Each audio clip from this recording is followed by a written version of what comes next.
Rain hammers against cracked windows. A girl's hands shake under the weight of 4 scalding plates. Somewhere in Chicago's darkest corner, a nursing student is about to collide with the city's most dangerous man, and their collision will ignite a war that bleeds across every shadow the underworld owns. One accidental touch, one forced marriage, one impossible choice between survival and surrender. This is the story of how a monster learned to bleed, and how the girl who should have run became the only thing powerful enough to save him.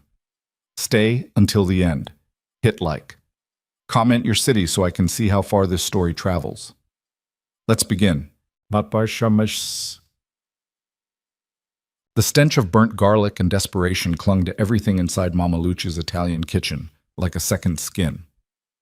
Serena Vale moved through the cramped dining room with practiced efficiency, balancing 4 steaming plates of carbonara on her left arm, while her right hand clutched a pitcher of ice water so cold it numbed her fingers. Sweat pooled at the base of her spine despite the freezing November rain battering the windows. Her sneakers squeaked against cracked linoleum tiles that hadn't been replaced since the Clinton administration. She was 23 years old and drowning. Not metaphorically, actually drowning, in hospital bills that multiplied faster than she could count them, in student loans that laughed at her pathetic monthly payments, in the kind of bone-deep exhaustion that made her wonder if maybe her body would just give up one night and save her the trouble of quitting. Her father was dying. Stage 4. Pancreatic cancer with a side of medical debt. So catastrophic, it should have come with its own horror movie soundtrack. The doctors gave him 6 months. The insurance company gave him nothing.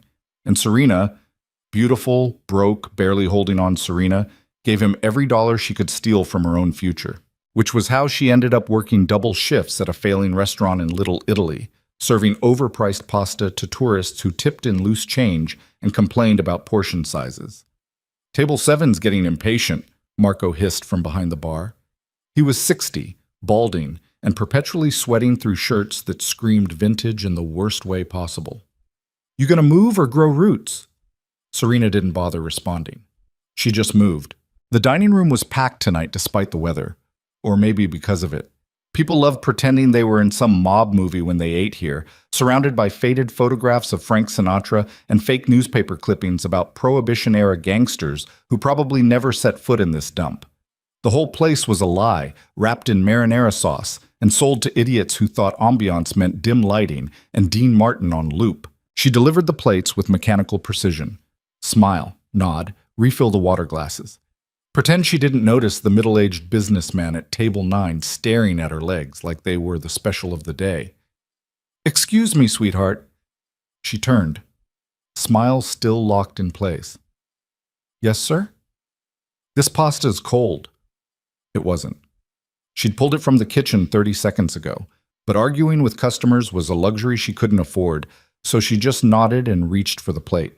That's when the door opened. The rain roared louder for just a moment, carrying with it a gust of wind so violent it rattled every picture frame on the walls. Conversations died mid-sentence. Forks froze halfway to mouths. Even Marco stopped pretending to wipe down the bar.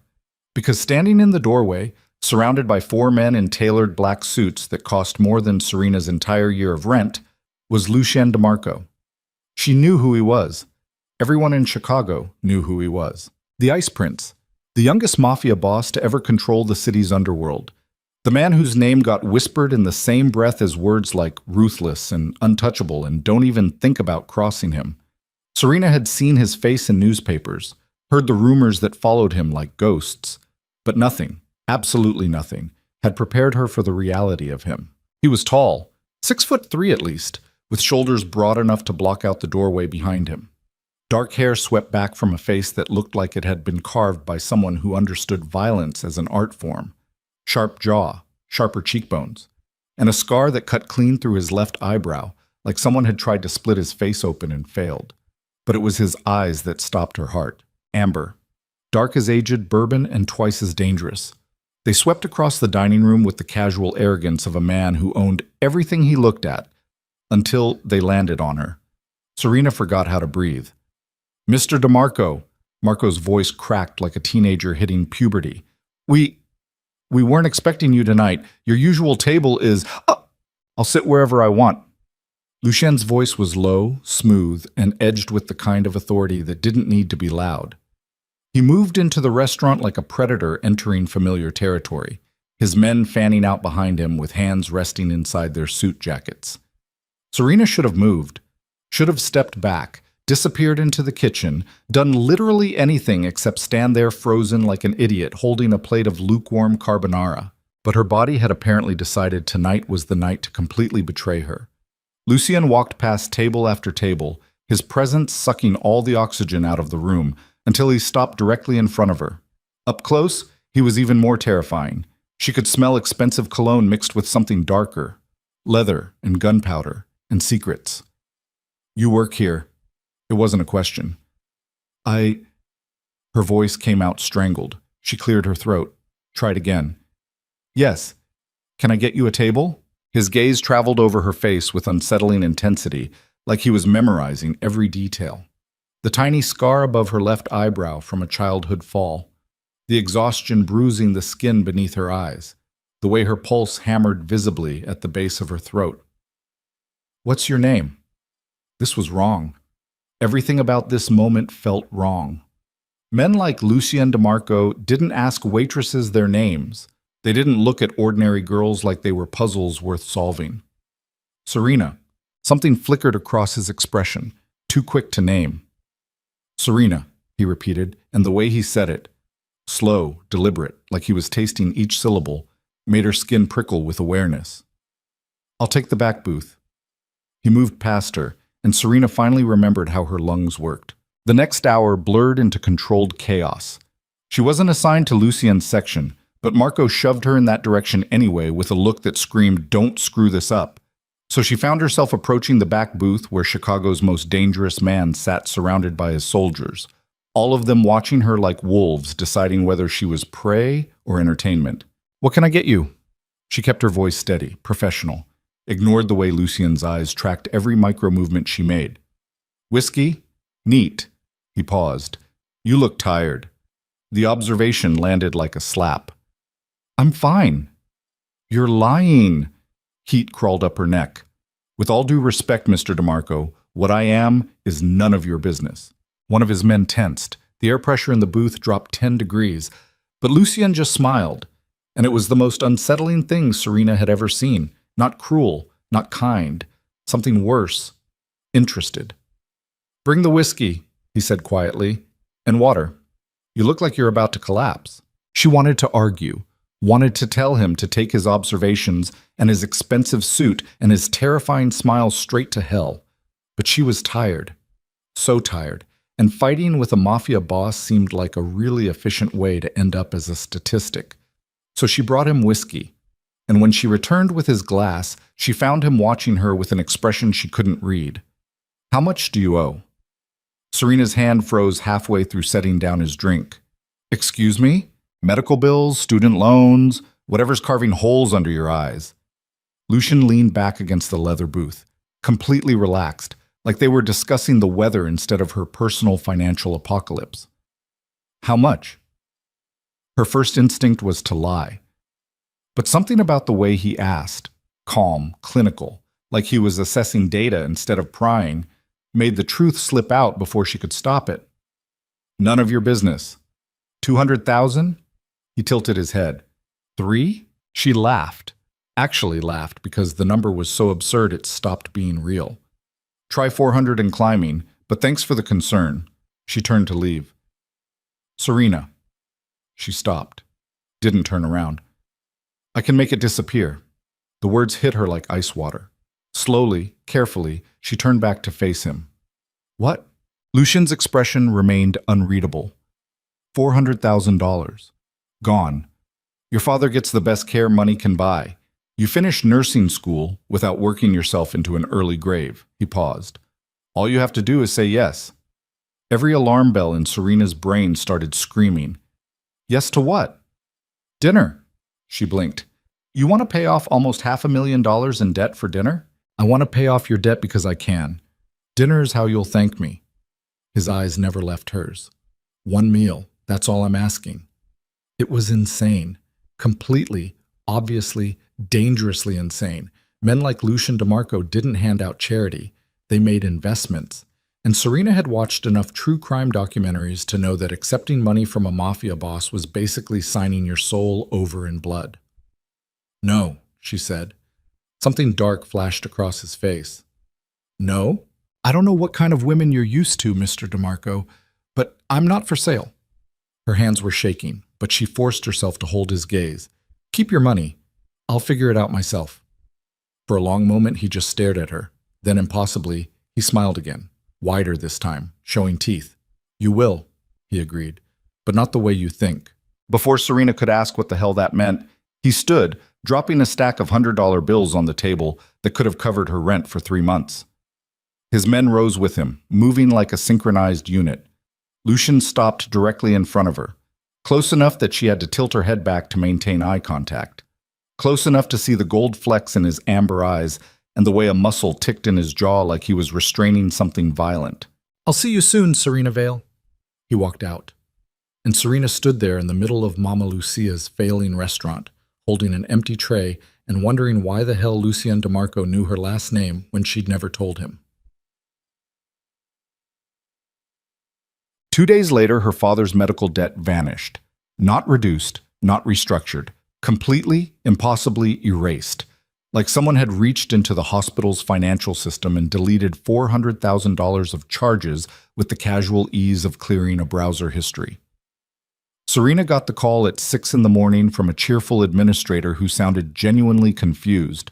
"I'm not sure how this happened, Miss Vale, but according to our records, your father's account has been paid in full. There must have been some kind of anonymous donation. We're still investigating, but in the meantime, you don't owe us anything." The phone slipped from Serena's numb fingers. She knew.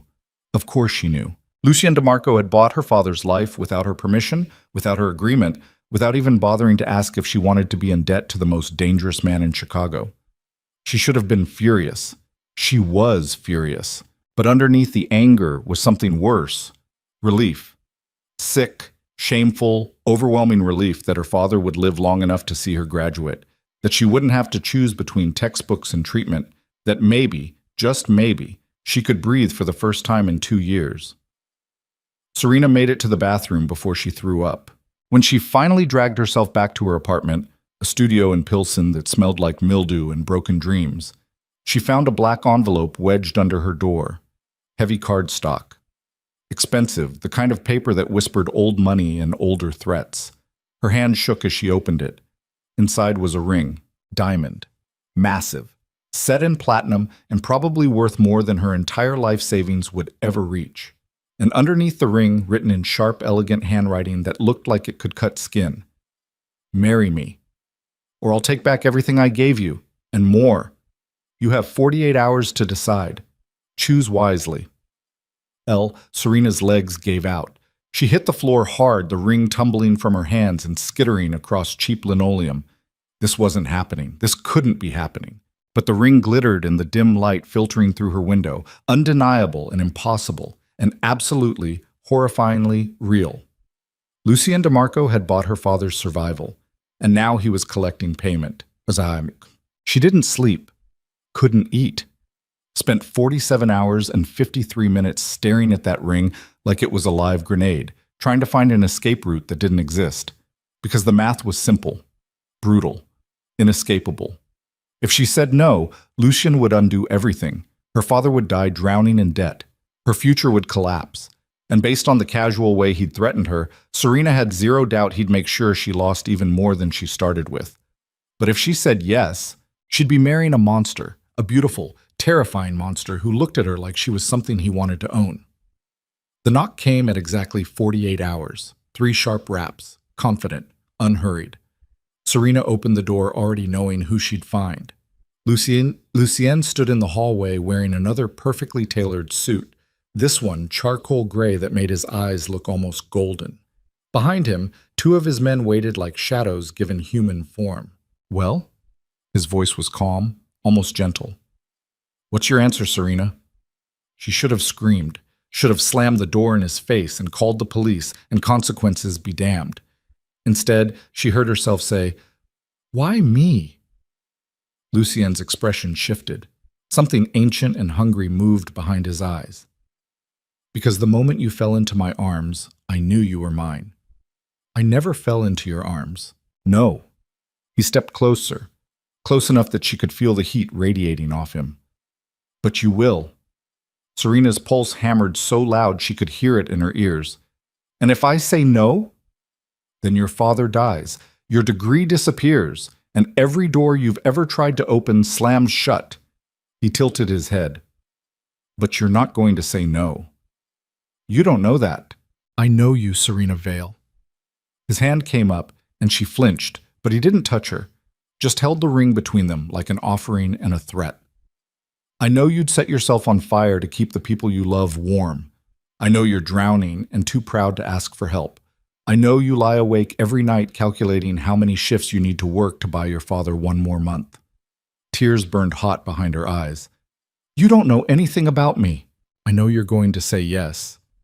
Lucian's voice dropped to something almost tender. Because you're brave enough to sacrifice yourself.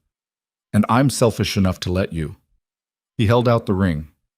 Serena looked at it, looked at him, looked at the future stretching out before her like a noose disguised as a wedding veil, and took the ring. Lucian's smile could have melted steel. Good girl, he murmured and slid the ring onto her finger himself. It fit perfectly. Of course it did. The wedding is in 3 weeks. My people will handle everything. All you have to do is show up. What if I run? You won't. He leaned in close enough that his breath ghosted across her ear. But if you try, I'll find you. And I'll make sure you regret it in ways that'll make you wish you'd just married me in the first place. Then he straightened, adjusted his cuffs, and walked away like he hadn't just shattered her entire world. Serena stood in her doorway, watching him disappear, the weight of the ring on her finger heavy as a death sentence. She'd just agreed to marry Chicago's most dangerous man. And the worst part? The absolute worst part? Some dark, twisted corner of her soul whispered that maybe she wanted to. The wedding dress arrived on a Tuesday. Serena stood in the doorway of her apartment staring at the 3 people who'd materialized like ghosts. 2 women in matching black pantsuits and a man holding a garment bag that probably cost more than her car. Except she didn't have a car. So maybe it cost more than her entire block. Miss Vale? The older woman smiled with the kind of warmth that didn't reach her eyes. I'm Victoria. Mr. DeMarco sent us to begin preparations. Preparations for what? Your wedding, of course. Victoria stepped inside without waiting for an invitation, the other 2 following like well-trained soldiers. We have a great deal to accomplish in 3 weeks. Serena's apartment had never felt smaller. These people moved through her space like they owned it, setting down bags and cases, opening her closet and frowning at her Target clearance rack finds like they'd discovered evidence of a crime. I don't need help, Serena said. Victoria turned and her smile sharpened into something that might have been pity. With all due respect, Miss Vale, you're marrying Lucian DeMarco. Every photographer in Chicago will be at that cathedral. Every society page will print your picture. You'll be scrutinized, judged, and torn apart by people who've spent their entire lives preparing for moments like this. She paused. So yes, you need help. The garment bag unzipped with a sound like tearing silk. Inside was the most beautiful dress Serena had ever seen. Ivory, hand-beaded, probably Italian, definitely worth more than she'd earned in a decade.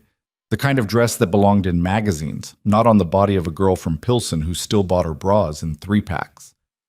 Try it on, Victoria said. No. Miss Vale. I said no. Serena's hands clenched into fists. I didn't agree to be your dress-up doll. Lucian wants a wife? Fine, he'll get one. But I'm not playing pretend for his society friends. Victoria's expression didn't change, but something cold flickered behind her professional mask. Mr. DeMarco was very clear about his expectations. Then Mr. DeMarco can come tell me himself. 20 minutes later, Lucien walked through her door. He didn't knock, didn't ask permission, just appeared in her apartment like a storm deciding to manifest indoors, still wearing his suit from whatever business had occupied him before she became his problem. Victoria and her team vanished immediately, melting into the hallway with the efficiency of people who knew when to disappear. Lucien closed the door behind him. The apartment shrank. You're making this difficult, he said. Serena laughed, sharp and bitter. Good. You trapped me into marrying you. The least I can do is make you work for it. I didn't trap you. I gave you a choice. Coercion isn't a choice. No. Lucien moved closer, and Serena hated that her body responded. Pulse quickening, breath catching, every nerve ending suddenly hyper-aware of the space between them. But survival is, and you chose to survive. I chose my father. Same thing. He stopped directly in front of her, close enough to touch, close enough that she could see the faint shadow of stubble along his jaw and smell the lingering scent of his cologne. Put on the dress, Serena. Make me. The words hung between them like a dare. For one suspended heartbeat, something dangerous flashed across Lucien's face. Heat and hunger and barely restrained violence. Then it vanished behind his usual mask of cold control. If I have to make you, he said quietly, you won't like the methods I choose.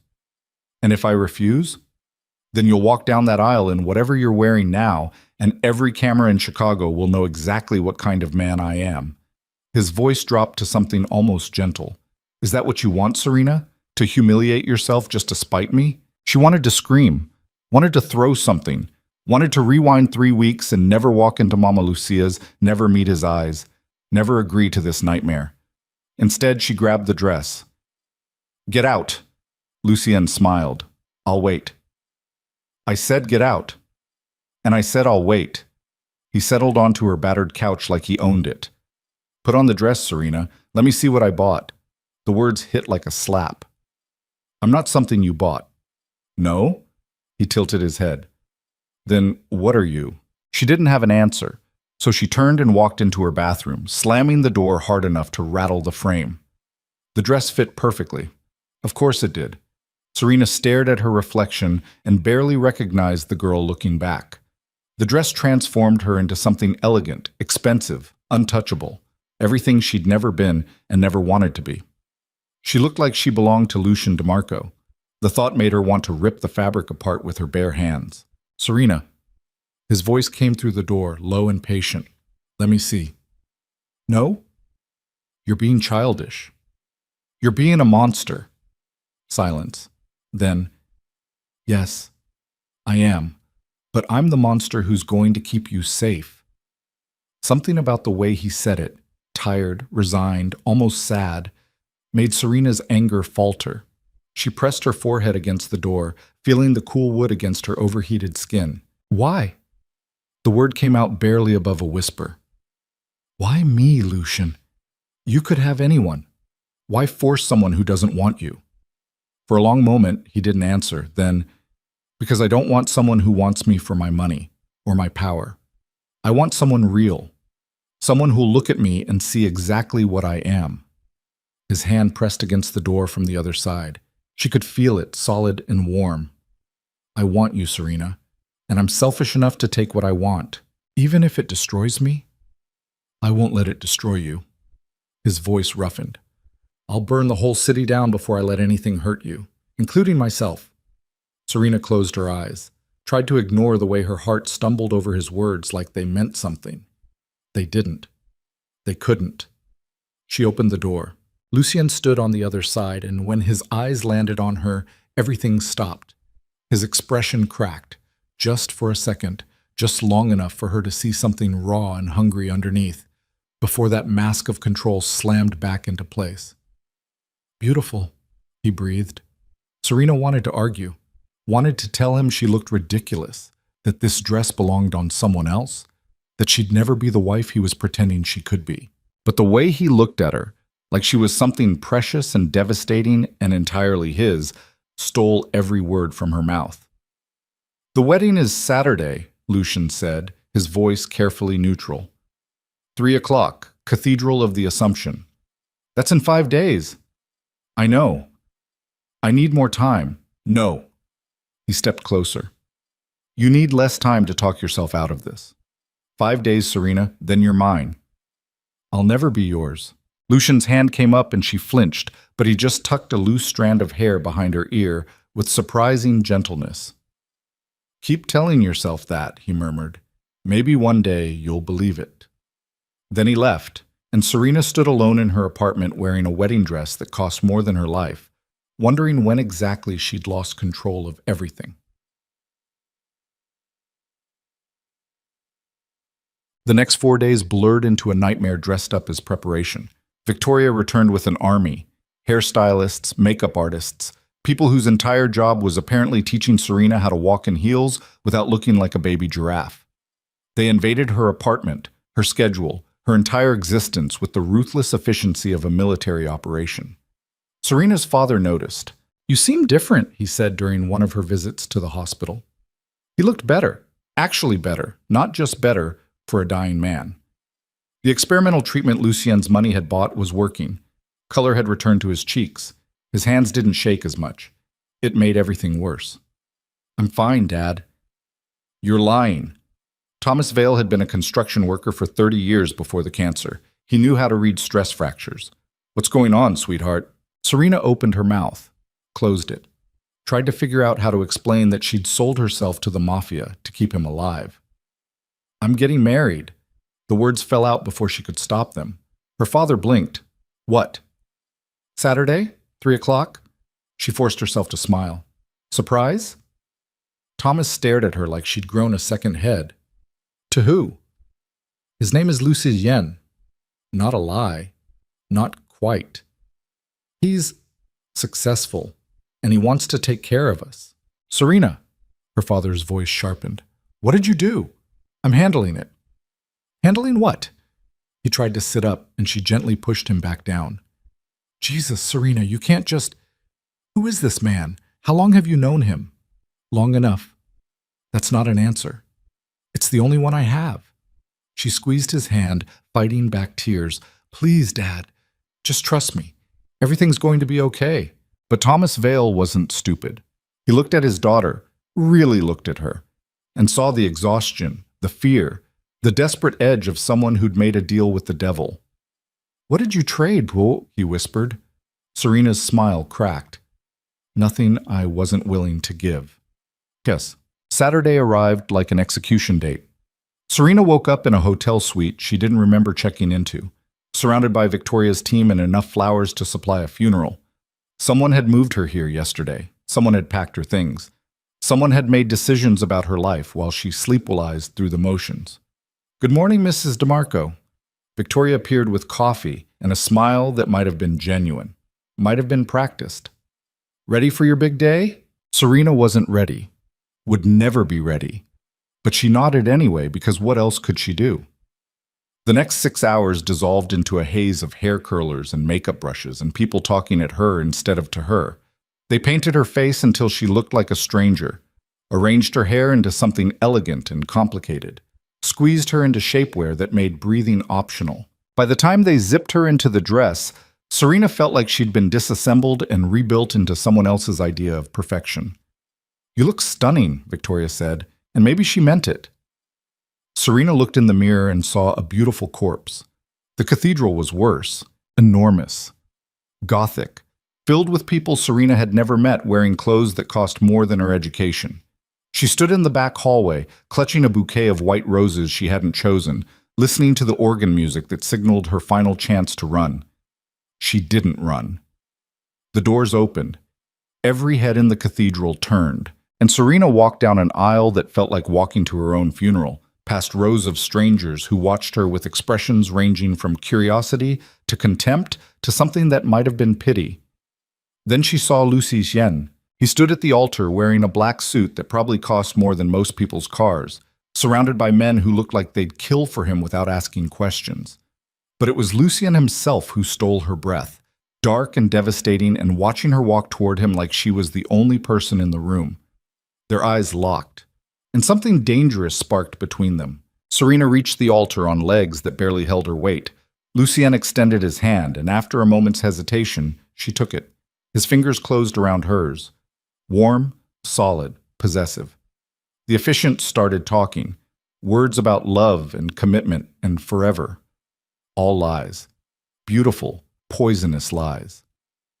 "Do you, Lucien Alexander DeMarco, take Serena Marie Vale to be your lawfully wedded wife?"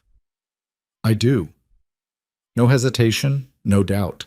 like he'd been waiting his entire life to say those words. And do you, Serena Marie Vale, take Lucian Alexander DeMarco to be your lawfully wedded husband? This was it, her last chance. She could say no, could walk away, could let her father die and her future crumble, but keep her soul intact. Serena looked at Lucian and saw the truth in his eyes. He knew exactly what he was asking, knew exactly what it cost her, and would take it anyway because he was exactly the monster everyone said he was. I do, she whispered. Lucien's hand tightened on hers. You may kiss the bride. He leaned in slowly, giving her time to pull away, to refuse, to make one last stand. But Serena didn't move, just closed her eyes and felt Lucian's mouth brush against hers in a kiss that was surprisingly gentle, almost tender, and completely, utterly devastating. The cathedral erupted in applause that sounded like thunder. Serena opened her eyes and found Lucian staring at her with an expression she couldn't read. Hello, wife, he murmured. And just like that, her life as she knew it ended. Way. The reception was held at the Drake Hotel in a ballroom that looked like it had been designed specifically to make poor people feel inadequate. Crystal chandeliers, marble floors, tables decorated with centerpieces that probably cost more than Serena's monthly rent. She sat at the head table next to Lucian, smiling until her face ached, while an endless parade of strangers approached to offer congratulations that felt like veiled threats. You're doing well, Lucian murmured during a brief lull. His hand rested on her thigh under the table, possessive, warm, impossible to ignore. I'm dying inside. I know. He squeezed gently. But you're beautiful when you suffer. She should have been horrified, should have recoiled, should have thrown her champagne in his face and damned the consequences. Instead, she laughed, sharp and bitter and a little unhinged. Lucien's eyes darkened with something that might have been approval. The speeches started around 9. Lucian's best man, a scarred mountain of a man named Marcus, stood and delivered what might have been the most terrifying toast Serena had ever heard. It was all coded language and inside jokes that sounded like confessions to crimes she didn't want to know about. Then it was her father's turn. Thomas Vale had been discharged from the hospital that morning specifically for this. He stood slowly, leaning on his cane, looking healthier than he'd been in months, but still frail enough to break Serena's heart. I've known my daughter for 23 years, he began, his voice carrying across the silent ballroom. And in all that time, I've never seen her back down from a fight. She's brave, stubborn, too smart for her own good. He paused, his eyes finding hers across the room. Serena, if you're happy, then I'm happy. But if you ever need me, for anything, you call. Understand? It was a warning disguised as a blessing. Serena nodded, not trusting her voice. Thomas sat down, and Lucian's hand tightened on her thigh, hard enough to bruise. Your father's perceptive, he said quietly. He knows I didn't choose this. No, he knows you chose him over yourself.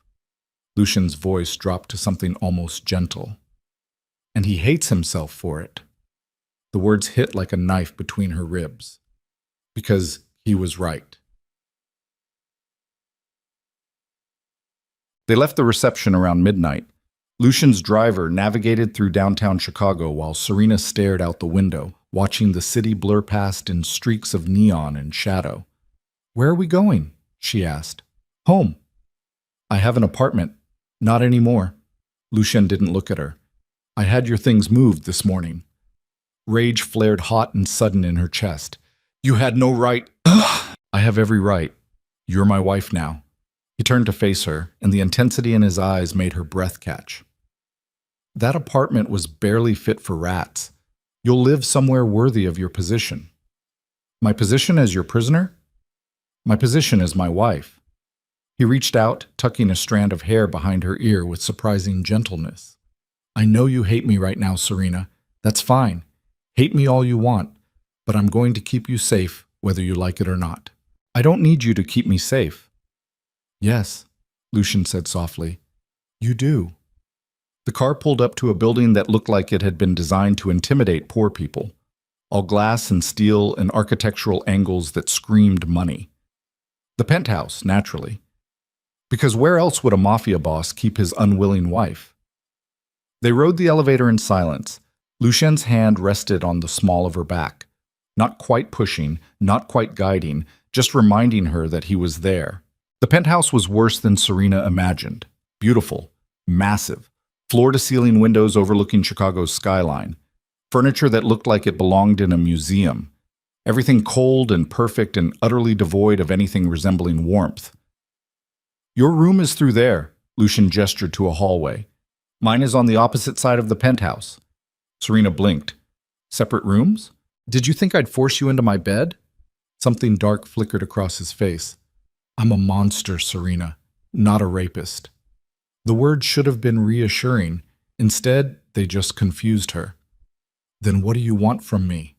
Lucian stepped closer, and Serena's back hit the wall before she realized she'd been retreating. He caged her in with his arms, hands pressed flat against the wall on either side of her head. "I want you to choose me," he said quietly. "Not because I threatened you, not because I bought you, because you want me the way I want you." "That'll never happen." "We'll see." He leaned in close enough that his breath ghosted across her lips. "I'm a very patient man, Serena, and I have all the time in the world to make you mine." Then he pulled back, straightened his suit, and walked away like he hadn't just turned her entire world sideways. Serena stood alone in her new prison, heart hammering, pulse racing, and absolutely furious at the small, traitorous part of herself that wondered what would have happened if she'd closed the distance and kissed him first. The next 2 weeks passed in a strange, suspended reality. Lucian kept his word. He didn't touch her, didn't force anything, just existed in the same space with the casual intensity of a predator who knew his prey had nowhere to run. They ate breakfast together, Lucian reading the newspaper while Serena pushed eggs around her plate. He asked about her day, her classes, whether she needed anything, like they were a normal couple instead of a nightmare wrapped in a marriage license. Serena hated how easy it would be to pretend. She returned to nursing school the following Monday. Lucian insisted on security, 2 men in dark suits who followed her everywhere like well-dressed shadows. It was humiliating, invasive, completely non-negotiable. "People are going to ask questions," she told Lucian over dinner one night. "Let them ask." "I don't know what to tell them." "Tell them the truth." He cut into his steak with surgical precision. "You married me." "And when they ask why?" Lucian looked up, and his eyes held something dangerous. "Tell them I didn't give you a choice." "That'll go over well." "I don't care what people think, Serena. I care that you're safe." He set down his knife. "There are people in this city who'd love to hurt me by hurting you.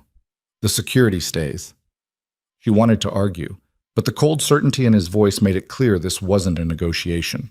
So she adapted, learned to ignore the bodyguards, learned to deflect questions from classmates who noticed her new last name and the ring she couldn't take off, learned to exist in this strange limbo between captivity and something that almost resembled normal life.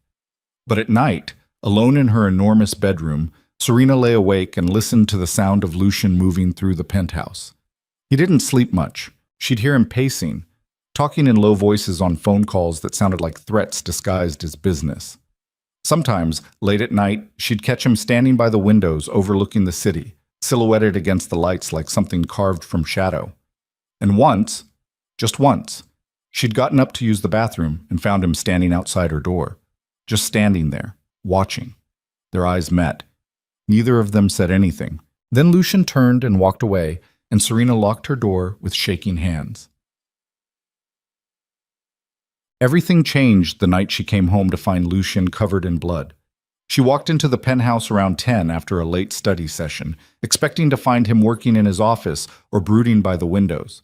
Instead, he was standing in the living room, perfectly still, while blood dripped from his knuckles onto the pristine white carpet. "Jesus Christ!" Serena dropped her bag. "What happened?" Lucian turned slowly, and the look on his face made her blood run cold, flat, empty. The expression of a man who'd just done something unforgivable and felt nothing about it. "Business," he said. "That's not business. You're hurt. It's not my blood." The words hung in the air like smoke. Serena should have run, should have been horrified, should have remembered exactly what kind of man she'd married. Instead, she moved closer. "Whose blood is it?" Lucian's jaw ticked. "No one you need to worry about." "Lucian, they were asking questions about you." His voice went deadly quiet. About where you go, what you do, who you talk to. So I made sure they'd never ask again. Understanding crashed over her like ice water. You killed someone because they were curious about me? I killed someone because they were a threat. His eyes burned into hers. And I'll kill anyone else who even thinks about touching what's mine. Serena's heart hammered against her ribs. I'm not yours. Yes. Lucian closed the distance between them in 2 strides, backing her against the wall with the same casual dominance he'd shown on their wedding night. You are. You can't just murder people because I can, I will, and I won't apologize for it. His blood-stained hand came up, cupping her face with surprising gentleness. I told you I'd keep you safe, Serena. I meant it. She should have been terrified, should have seen him for exactly what he was. A monster who killed without hesitation, who trapped her in a gilded cage and called it protection. But all she could think about was the way he was looking at her, like she was something worth destroying the world for. This is insane, she whispered. I know. You're insane. I know that too. His thumb brushed across her cheekbone. But I'm your insane, and you're stuck with me. Lucienne, he kissed her, hard, desperate. Nothing like the gentle press of lips at their wedding. This was heat and hunger and months of restraint finally snapping like a wire pulled too tight. Serena's brain screamed at her to push him away. Her body had other ideas. She kissed him back. Lucienne made a sound low in his throat, something between a growl and a groan, and pressed her harder against the wall. His hands tangled in her hair. His body covered hers completely, and Serena felt herself drowning in him, in the taste of whiskey and violence and something darker she didn't have a name for. Then reality crashed back. She shoved him, hard. Lucienne stumbled back, chest heaving, eyes wild. Don't, Serena gasped. Don't do that again. Why? His voice came out raw. Because you didn't want it? Or because you did? She didn't answer, couldn't answer, because the truth was terrifying. She'd wanted it, wanted him, and that was worse than anything he could have forced on her. Go to bed, Serena, Lucian said quietly, before I stop being a gentleman. She ran, locked herself in her bedroom and pressed her back against the door, heart racing, lips still burning from his kiss. And for the first time since this nightmare began, Serena admitted the truth she'd been trying to ignore. She was falling for her husband. The monster who'd bought her, trapped her, killed for her, and she had absolutely no idea how to stop it.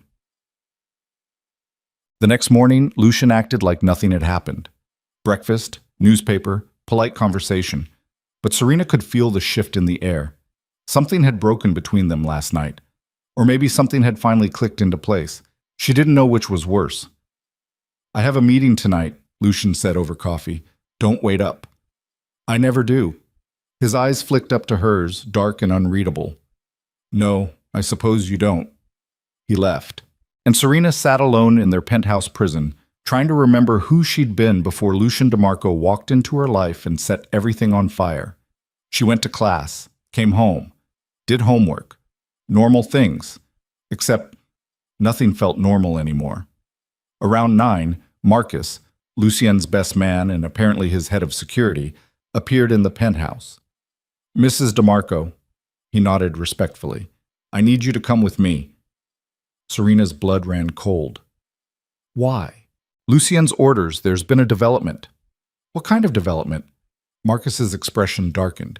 The kind that means you're not safe here anymore. Before Serena could process that, the power went out. Complete darkness. Then gunfire erupted somewhere below them. Marcus grabbed her arm, yanking her toward the panic room Lucien had shown her on her first day, but she'd assumed was paranoia. Move, he barked. What's happening? Someone's coming for you. More gunfire, closer now. Marcus shoved her into the panic room, a reinforced steel box hidden behind the master bedroom closet, and slammed the door. Don't open this for anyone except Lucian, he ordered through the reinforced door. Not me. Not the police. No one. Understand? Marcus. Understand? Yes! His footsteps disappeared. Serena stood alone in absolute darkness, listening to the sounds of warfare erupt in her home. Gunshots, shouting, something heavy crashing, then silence. Terrible, suffocating silence. Serena pressed her ear against the door, barely breathing. Footsteps. Slow, deliberate. Someone was in the bedroom. Serena. A voice she didn't recognize, male, smooth, amused. I know you're in there, little mouse. Come out. Let's talk. She didn't move. Didn't breathe. Your husband killed my brother last night, the voice continued. Messy business, so I thought I'd return the favor. Eye for an eye. Wife for a brother. Terror flooded through her veins, but I'm a reasonable man, so I'll give you a choice. The door handle rattled. Come out now and I'll make it quick. Make me work for it, and I'll make sure you suffer first. Serena's hand found the gun Lucian had left in the panic room. She'd never fired a weapon in her life. She clicked off the safety anyway. The door exploded inward, and Serena found herself staring at a stranger holding a gun pointed directly at her head. Hello, Mrs. DeMarco, he smiled. Time to... His head exploded. Just exploded. Blood and brain matter sprayed across the panic room walls as the man collapsed. Behind him stood Lucien, holding a smoking gun, covered in more blood than last night, eyes absolutely feral.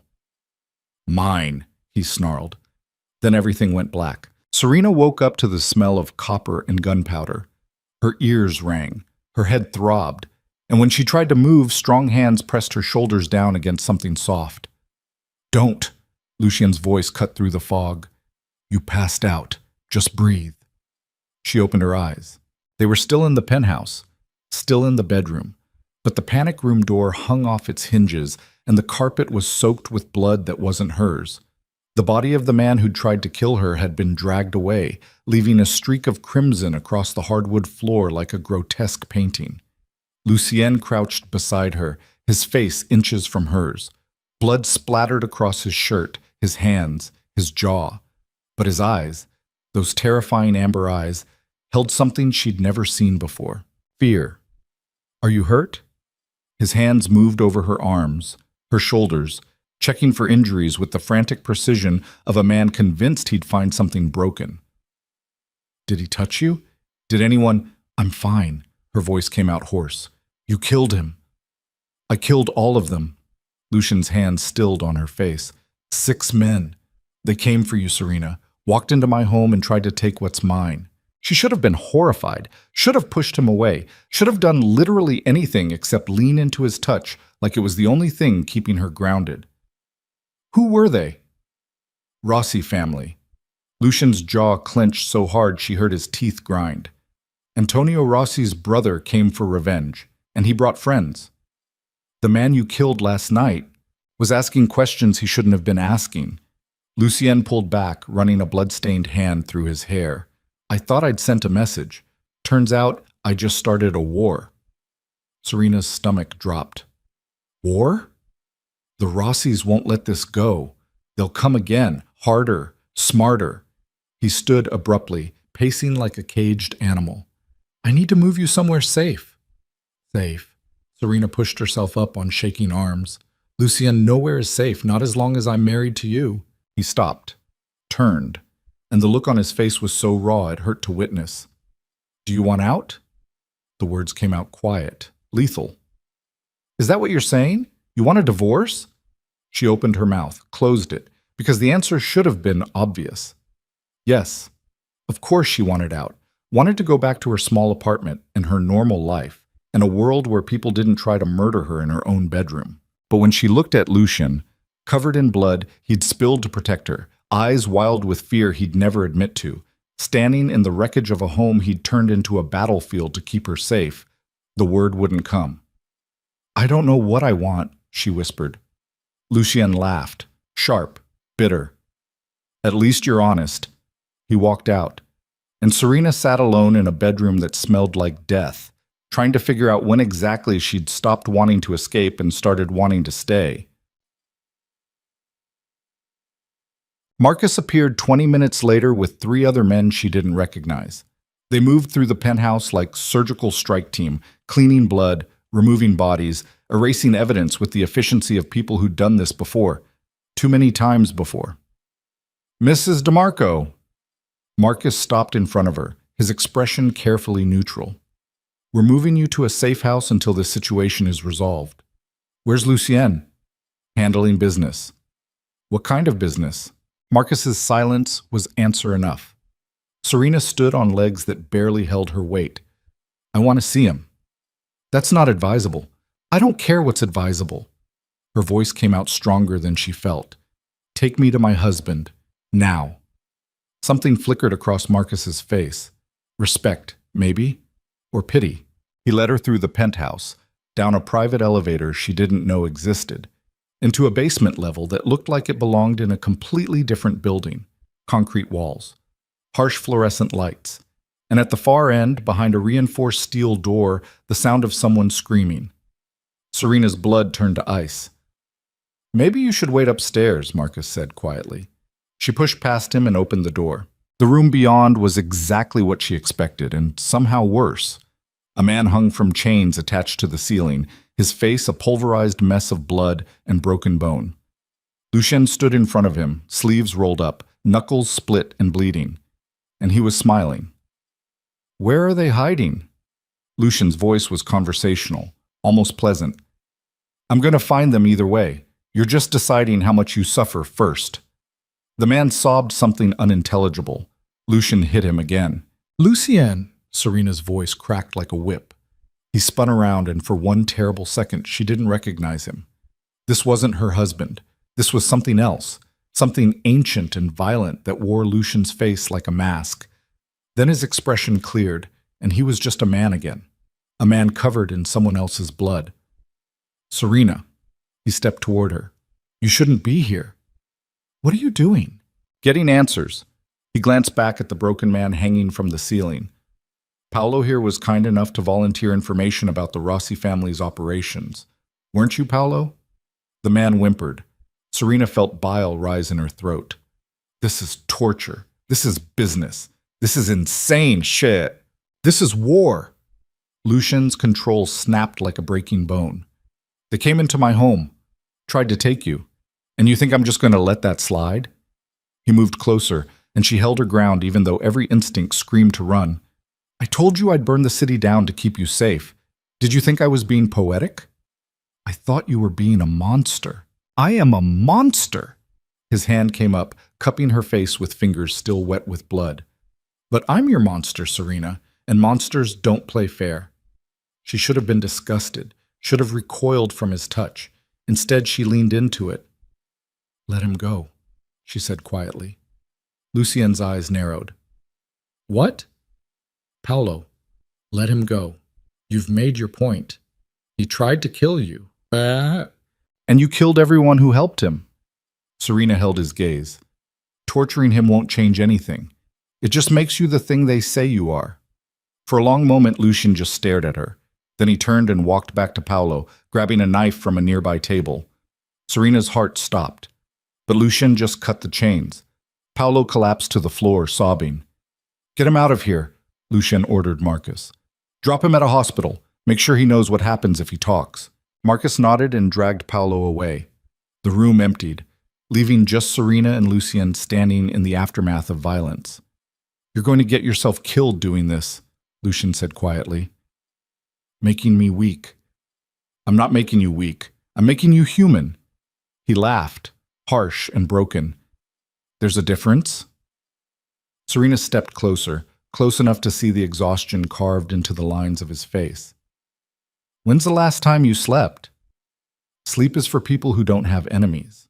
Lucien, I can't lose you. The words ripped out of him like confession. I know you hate this. Hate me. Hate everything I've turned your life into, but I can't. His voice cracked. If something happens to you because of me, I'll burn the entire city down. And I won't stop until there's nothing left.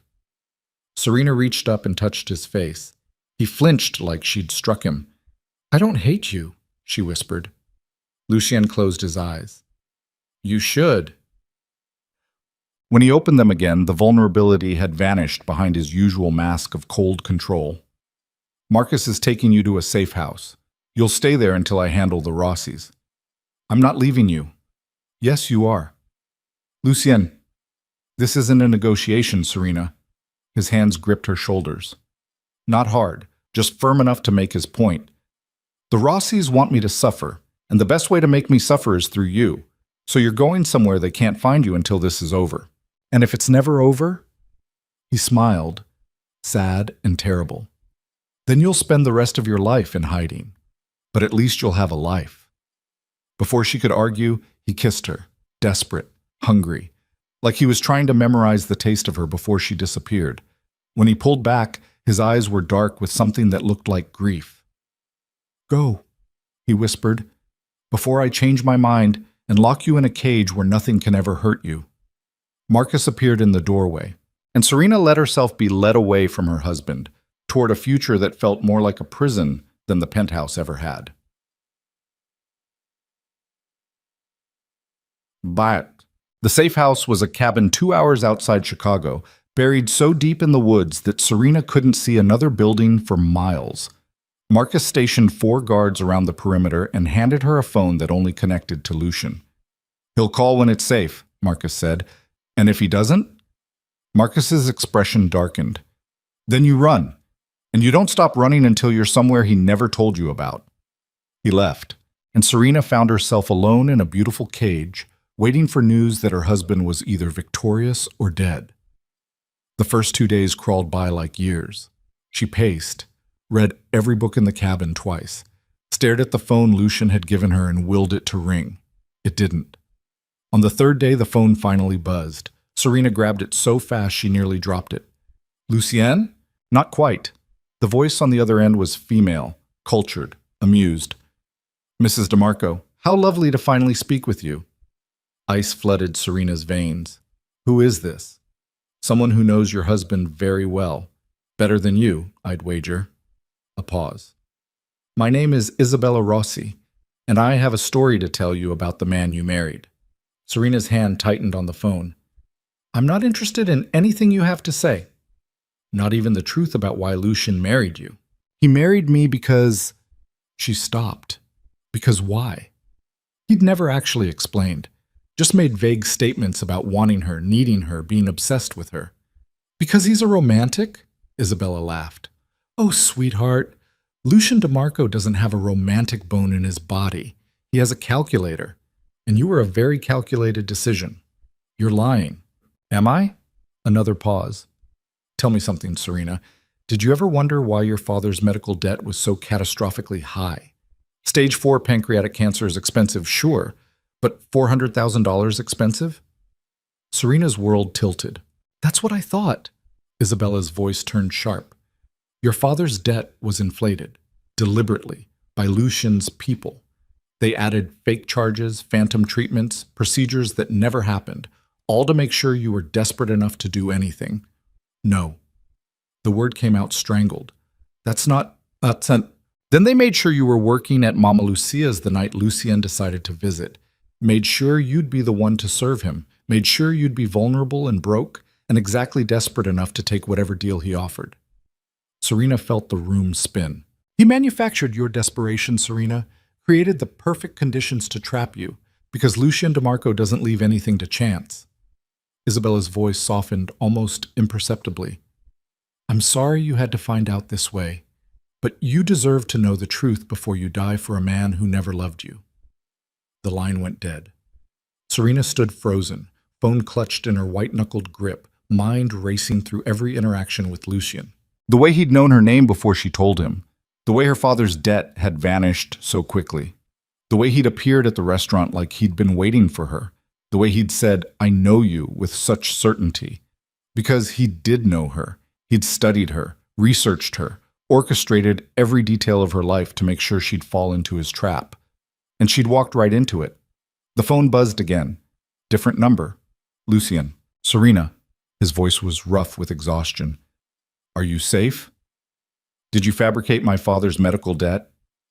Silence. Long. Heavy. Damning. "Serena, answer the question." Her voice came out deadly calm.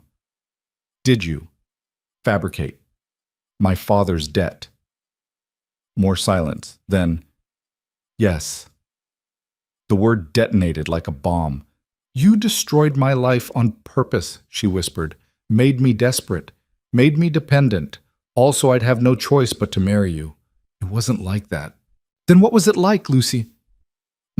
She was screaming now, tears streaming down her face. Explain to me how manipulating someone into marrying you is anything other than exactly what it looks like. I needed you. You needed a puppet. She hurled the phone across the room. It shattered against the wall. Then she collapsed, just crumpled to the floor and sobbed until her throat was raw and her eyes burned and she had nothing left inside her except rage and heartbreak and the terrible understanding that everything, absolutely everything, had been a lie. Lucian didn't love her. He'd just been very, very good at pretending. The guards tried to stop her. Serena broke the first one's nose with a lamp, stole his gun, and held the other three at gunpoint until they backed away from the door. Mrs. DeMarco, please. I'm not Mrs. DeMarco. She cocked the gun with shaking hands. I'm the idiot who believed a monster when he said he loved her, but that's over now. She ran, into the woods, into the darkness, into a future that didn't include Lucien DeMarco's beautiful lies. Branches tore at her clothes. Roots tried to trip her.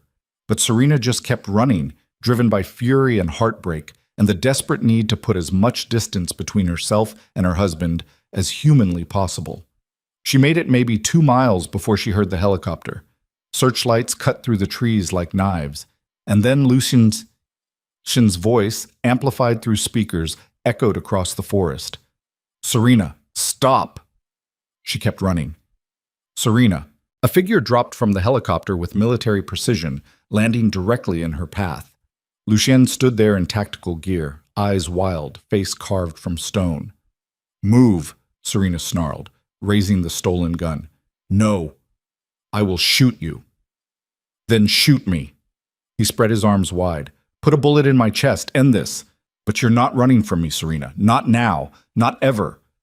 Her finger tightened on the trigger, but she couldn't do it. Couldn't pull the trigger. Couldn't kill the man she loved, even though he'd destroyed her. The gun fell from her hands. Lucien moved before it hit the ground, catching her as her legs gave out, pulling her against his chest like she was something precious instead of something he'd bought. Let me go, she sobbed into his tactical vest. Please, just let me go. I can't. His arms tightened around her. I know you hate me. I know what I did was unforgivable. But I can't let you go, Serena. I'd rather die than let you go. You manipulated me. I saved you. He pulled back just enough to look at her face. Your father was dying. You were drowning. And yes, I made it worse before I made it better. But I saved him, Serena. I saved you. And I don't regret it. You're insane. It's sin. I'm obsessed. His hand cupped her face. From the moment I saw you, I knew I'd do anything to make you mine. So I created the perfect storm. Made you desperate enough to need me. And when you said yes, I promised myself I'd spend the rest of my life making you glad you did. I hate you. I know. He pressed his forehead against hers. But you also love me. And that terrifies you even more than what I did. Serena's breath caught, because he was right. She did love him. Loved the monster who'd orchestrated her destruction. Loved the man who killed to protect her. Loved him with a desperation that made her want to tear her own heart out just to stop feeling this way. Take me back to Chicago, she whispered. Lucien pulled back, eyes searching hers. Why? Because if we're going to do this, if I'm going to be your wife for real instead of just on paper, then I need to see all of it. She met his gaze. The business, the violence, everything you've been hiding from me. I need to know exactly what I'm choosing. Serena, those are my terms, Lucien. All of it. Or none of it. For a long moment, he just stared at her. Then he smiled, sharp and dangerous, and somehow sad. All right, he agreed. But don't say I didn't warn you. He lifted her into his arms like she weighed nothing and carried her to the waiting helicopter. And as they rose into the night sky, Serena looked down at the woods she'd tried to escape through and realized the terrible truth. She'd stopped running from Lucien DeMarco. Now she was running toward him, and there was no going back from that. They landed on the roof of a building Serena didn't recognize. Downtown Chicago, commercial district. The kind of place that looked legitimate during the day and absolutely wasn't. Lucian led her inside without explanation, down concrete stairs that smelled like mildew and old violence, into a basement that had been converted into something between a war room and a throne room. Maps covered the walls, photographs of men she didn't recognize, red string connecting faces and locations like a conspiracy theorist's wet dream. And in the center of it all, sitting at a massive oak desk, was a woman Serena had never seen before. Beautiful, 40-something, wearing a suit that cost more than Serena's education. She looked up when they entered, and her smile was all teeth. "Lucien, you brought her." The woman's eyes traveled over Serena with clinical interest. "She's prettier than the photos suggested." "Serena, this is Catherine Marconi." Lucian's hand rested on the small of her back, possessive. "She runs the East Side operations." Catherine stood, extending a hand. "Mrs. DeMarco, lovely to finally meet you." Serena didn't take it. "You knew about what he did to me." Catherine's smile didn't waver. "Of course. I helped him do it." The admission landed like a slap.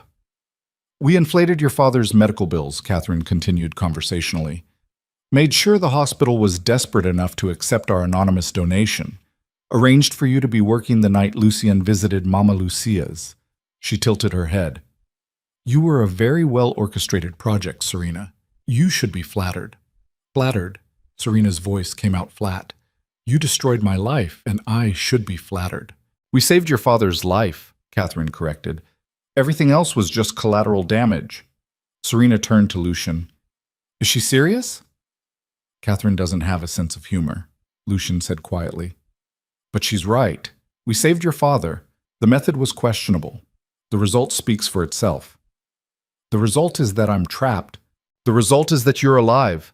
Catherine's voice hardened. "Do you have any idea how many people would kill to be in your position, married to the most powerful man in Chicago, protected by an empire? You could have died broke and forgotten. Instead, you're a queen." "I never wanted to be a queen." "No one ever does." Catherine sat back down. "But here we are." Lucian's hand tightened on Serena's back. "Show her the rest." Catherine's expression shifted. "Lucien, are you sure?" "She wanted to see everything. Show her." Catherine hesitated, then nodded.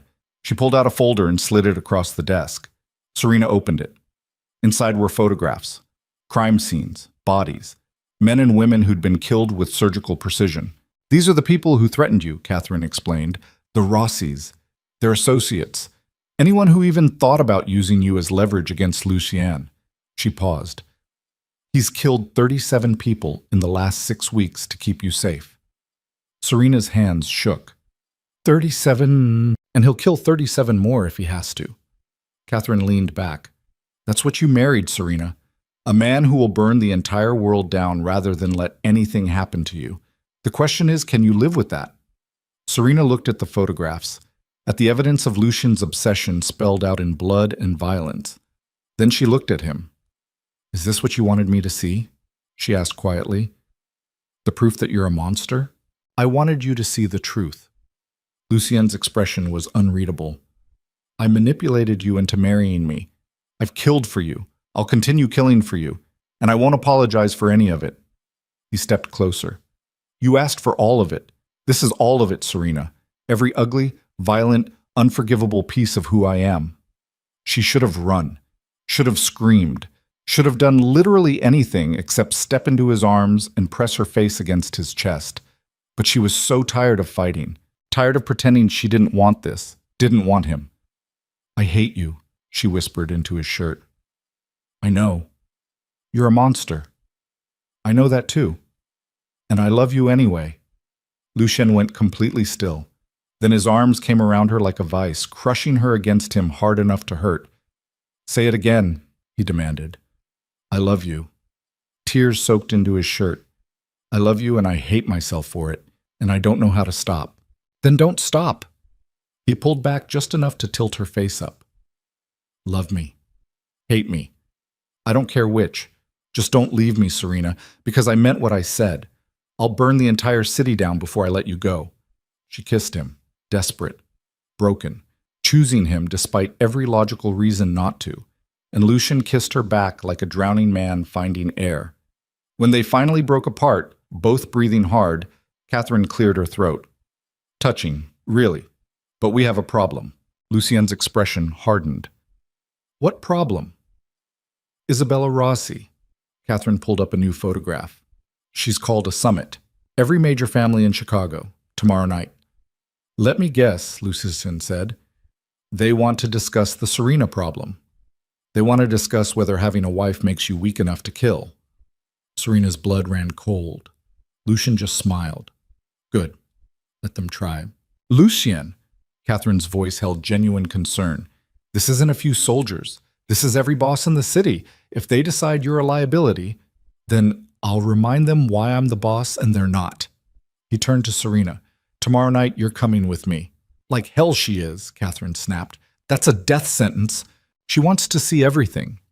Lucien's eyes never left Serena's face. So she's going to see exactly what it means to be my wife, and every man in that room is going to understand that anyone who touches her dies.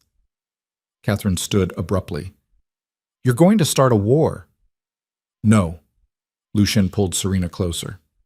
I'm going to end one. And looking into his eyes, seeing the absolute certainty there, the willingness to destroy everything for her, Serena realized the terrible truth. She wasn't Lucien's weakness. She was his reason. And tomorrow night, the entire underworld would see exactly what happened when someone threatened the thing Lucien DeMarco loved. The dress arrived at dawn. Blood-red silk that moved like liquid fire. Backless. Dangerous. The kind of dress that made a statement before you even opened your mouth. Serena stared at it hanging in the penthouse bedroom, and her hands shook. You don't have to wear it, Lucien said from the doorway. He'd been awake all night. She could see it in the shadows under his eyes, the tension carved into his shoulders. You don't have to come at all. Yes, I do.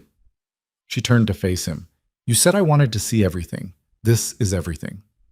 This is a room full of killers deciding whether I'm weak enough to destroy. His jaw tightened. And they'll use you as evidence. Then let them. Serena crossed to him, placed her palm flat against his chest, felt his heart hammering beneath expensive fabric. I'm done hiding, Lucien. If I'm your wife, then I stand beside you, not behind you. Something fierce and terrible flashed across his face. You have no idea what you're walking into. So tell me. Lucien grabbed her wrist. Not hard, just firm enough to make his point. Isabella Rossi wants me dead. She's convinced every family in Chicago that I've gone soft, that loving you has made me vulnerable. And tonight, she's going to push them to vote on whether I'm still fit to lead. And if they vote no, then they'll try to kill me. He said it like he was discussing the weather. And when they fail, I'll kill every last one of them. Serena's breath caught. Lucien, I won't let them touch you. His other hand came up, framing her face. No matter what happens tonight, no matter how bad it gets, I will keep you safe. That's not what I'm worried about. Then what? She looked into his eyes, those amber eyes that had haunted her since the moment they met. I'm worried that you'll do something stupid trying to protect me, that you'll get yourself killed because you can't stand the thought of me getting hurt. Lucien smiled, sharp, predatory. You're absolutely right to worry about that. Lucien, he kissed her, hard and desperate, and like he was memorizing the taste of her in case it was the last time. When he pulled back, his eyes were dark with something that looked like grief. Wear the dress, he said quietly. Let them see exactly what I'm willing to die for. They arrived at the summit just after sunset. The location was an abandoned cathedral on the south side, all crumbling stone and shattered stained glass. The kind of place that had been forgotten by everyone except the people who needed somewhere off the grid to conduct business. Armed men lined the entrance, 10, 20, more than Serena could count. They parted like water as Lucien's car pulled up, but their eyes tracked her through the tinted windows with predatory interest. Marcus opened her door. Serena stepped out into the Chicago cold wearing nothing but red silk and her wedding ring. The effect was immediate. Every conversation died. Every head turned, and for one suspended moment the entire courtyard went absolutely silent. Then the whispers started. That's her? DeMarco's wife. Jesus, she's actually here. Lucien appeared beside her, hand settling on the small of her back. He wore all black tonight, suit, shirt, even his tie. Like he was dressed for a funeral. Maybe he was. Stay close. he murmured. Don't speak unless spoken to. And if shooting starts, I run? You hit the ground and let me handle it. His fingers pressed into her spine, possessive. I mean it, Serena. No heroics, no trying to save me. You survive. That's your only job tonight. She didn't promise anything. They walked into the cathedral together. The interior was worse than the outside. Pews had been shoved against the walls to create an open space in the center. Makeshift lighting cast harsh shadows across the assembled crowd. And seated in a semicircle around a raised platform were the most dangerous people Serena had ever seen. 12 men and 1 woman, each representing a different criminal empire, each looking at Lucien like they were deciding whether to kill him now or wait until after dinner. Isabella Rossi sat in the center. She was smaller than Serena expected, petite, almost delicate, wearing a white suit that made her look like an angel cosplaying as a mobster. But her eyes, cold, calculating, absolutely merciless, gave away the truth. This woman had killed before, would kill again, and was planning to kill tonight. Lucien? Isabella's voice carried across the cathedral with practiced ease. How kind of you to join us, and you brought a guest. Her gaze slid to Serena. Mrs. DeMarco, what a lovely dress. Red really is your color. Isabella. Lucien's voice was flat, controlled. Let's skip the pleasantries. You called this summit to question my leadership, so question it. Direct as always. Isabella stood, moving with the grace of a dancer or a killer. Probably both. Very well, I'll be blunt. You've become a liability, Lucien. Your obsession with your wife has made you reckless, violent, unpredictable. I've always been violent. Yes, but you used to be strategic about it. She gestured to the assembled bosses. You've killed 37 people in 6 weeks, started conflicts with families who were neutral, destabilized alliances that took years to build, all because you can't control yourself where she's concerned. Murmurs of agreement rippled through the crowd. Serena felt Lucien's hand tighten on her back. Those 37 people, he said quietly, threatened what's mine. I removed threats. That's not reckless. That's efficient. No. Amanda Isabella's left spoke up, older, scarred. That's obsession. And obsession makes you weak. Weak? Lucien's laugh was sharp enough to cut. I've expanded our operations into 3 new territories this year, increased revenue by 40%. Eliminated every rival stupid enough to challenge us. If that's weak, I'd hate to see what you consider strong. You've also made us targets, another voice called out, female, hard. Every family in the Midwest is watching you, waiting to see if the great Lucien DeMarco has finally lost his mind over a girl. She's not a girl. Lucien's voice dropped to something lethal. She's my wife, and anyone who forgets that won't live long enough to regret it. Isabella smiled. And there it is, the heart of the problem. You care more about her than about the empire, more about her than about any of us. She turned to address the assembled bosses. A leader who can't separate emotion from business is a leader who will get us all killed. Then challenge me. Lucien released Serena and stepped forward. You want my position? Take it. Right here. Right now. Let's settle this the old way. The cathedral went silent. Challenge by combat was brutal, final.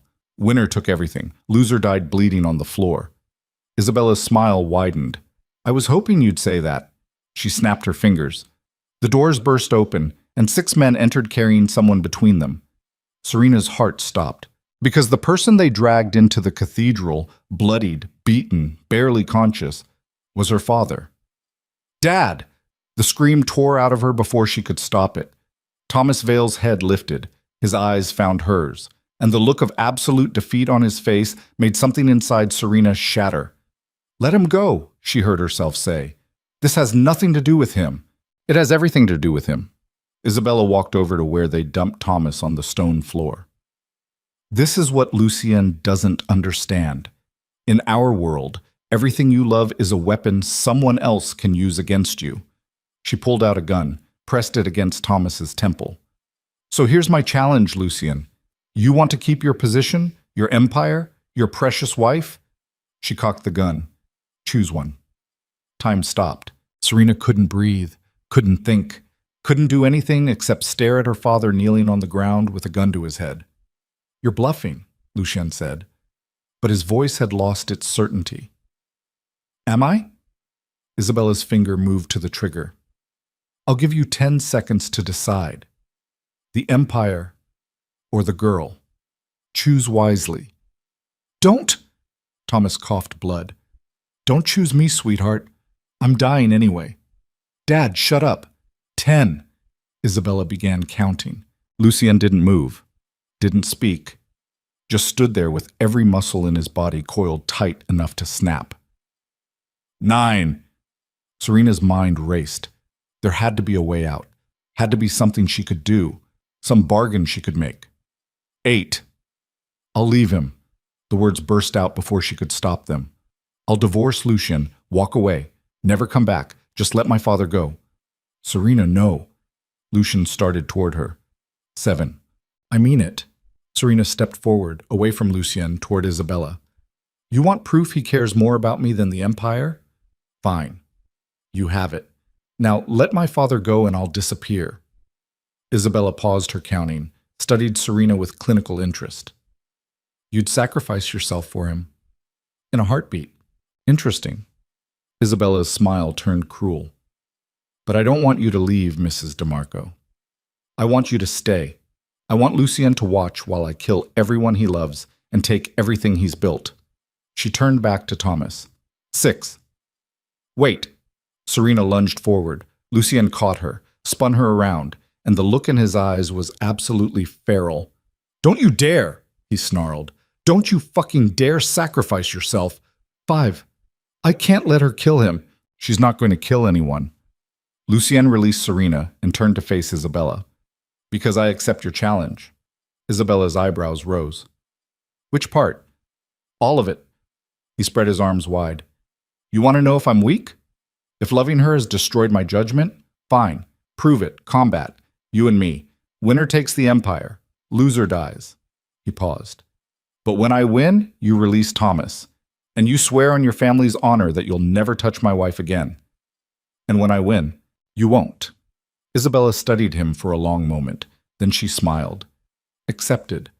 But I have one condition." "Name it." She gestured to Serena. "She stays in the room, watches every second. I want her to see exactly what her love costs you." Lucien's jaw clenched. "Fine." "No." Serena grabbed his arm. "Lucien, you can't." "Yes, I can." He pulled her close, kissed her forehead. "I love you. Remember that. No matter what happens next, I love you." Then he shoved her toward Marcus, who'd appeared from somewhere in the crowd. "Keep her safe," Lucien ordered. "If I lose—" "You won't," Marcus said. "If I lose, get her and Thomas out of here. Take them somewhere Isabella will never find them." Lucien. But he was already walking toward the center of the cathedral. Isabella met him there. Someone tossed them each a knife, and the fight began. It was brutal, savage. Nothing like the choreographed violence Serena had seen in movies.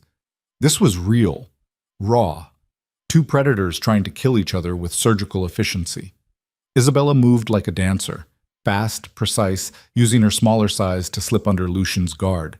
She scored first blood within seconds, her knife opening a gash across his ribs that immediately soaked through his shirt. Lucien didn't even flinch. He just smiled and came at her harder. They moved across the stone floor in a deadly ballet. Knives flashing, blood spraying. The assembled bosses watching with the detached interest of people who'd seen this before and would see it again. Serena couldn't look away. Even when Isabella's knife caught Lucien across the shoulder, even when he retaliated by slamming her into a broken pew hard enough to crack wood, even when both of them were bleeding from a dozen cuts and still fighting like they could do this forever. "He's going to die," someone murmured behind her. "No." Serena's hands clenched into fists. "He won't." But Isabella was good. Better than good. She fought like someone who'd spent her entire life preparing to kill Lucien DeMarco. And slowly, terrifyingly slowly, she started gaining the upper hand. A vicious slash across Lucien's thigh that made him stumble. A knee to his ribs that drove the air from his lungs. A knife to his throat that stopped just short of cutting his carotid. "Yield," Isabella hissed. Lucien's eyes found Serena's across the cathedral, and he smiled. Never. He headbutted Isabella so hard Serena heard her nose break from 20 feet away. Isabella stumbled back, blood pouring down her face, and Lucien pressed his advantage. He was bigger, stronger, and now that Isabella's perfect technique had been disrupted by pain and shock, he fought like the monster everyone said he was. Brutal, efficient, absolutely merciless. He got her in a chokehold. She stabbed him in the side. He didn't let go, just squeezed tighter while blood poured from the wound in his ribs and Isabella's face turned purple. "Lucien!" Serena screamed. "Stop! You're killing her!" "That's the point," Marcus muttered. Isabella's struggles weakened. Her knife fell from her hand. Her eyes started to roll back. And Lucien just kept squeezing, until she went completely limp. He dropped her body like garbage. The cathedral erupted. Half the bosses surged to their feet in protest. The other half just stared in shocked silence. And Isabella's men reached for their weapons before Marcus and Lucien's soldiers materialized from the shadows with guns already drawn. "Stand down!" Lucien's voice cracked like a whip. "Isabella challenged me. I won. Anyone who has a problem with that can be next." No one moved. Lucien swayed slightly, blood pouring from multiple wounds, and Serena broke free from Marcus's grip to run to him. She caught him before he collapsed. "You're insane," she sobbed into his chest. "You could have died." "But I didn't." His hand came up to cup her face. "I told you, I'll burn the city down before I let anyone hurt you." One of Isabella's men, the one who'd had a gun on Thomas, raised his weapon, aimed at Lucien's head. Time slowed. Serena saw it happening, saw the finger tightening on the trigger, saw the angle that would put a bullet through her husband's skull. She moved without thinking, threw herself between Lucien and the gun. The shot rang out. Pain exploded through her shoulder. She hit the ground hard, vision going white, and distantly heard Lucien roar with absolute rage. Then gunfire erupted everywhere. Serena tried to move, tried to see what was happening, but her shoulder was on fire and her vision kept blurring, and all she could hear was screaming and shooting and Lucien's voice bellowing orders. Strong hands grabbed her, lifted her. She blinked up into Marcus's grim face. "Stay with me, Mrs. DeMarco," he ordered. "Don't you dare die on him, not after everything." Another explosion of gunfire, more screaming. Then Lucien was there, materializing out of the chaos like an avenging angel, covered in so much blood Serena couldn't tell what was his and what belonged to other people. "Give her to me," he snarled at Marcus. "You can barely stand. Give her to me." Marcus carefully transferred Serena into Lucien's arms. She felt him stumble, felt him catch himself through sheer will, felt him hold her like she was the only thing in the world that mattered. "I've got you," he whispered into her hair. "I've got you, and I'm not letting go." "My dad, Marcus has him. He's safe." "Isabella? Dead. They're all dead." Lucien started moving toward the exit, his soldiers forming a protective circle around them. "Everyone who threatened you, everyone who thought they could use you against me, dead." Serena's vision started to fade. "Stay awake," Lucien demanded. "Serena, look at me. Look at me." She forced her eyes open, found his face inches from hers. "I love you," he said fiercely. "Do you hear me? I love you and you're not allowed to die. That's an order." She tried to smile. "You can't order me. Watch me." The world went black. Serena woke up to the smell of antiseptic and the steady beep of medical equipment. Hospital, private room, expensive enough that she knew Lucien's money was involved.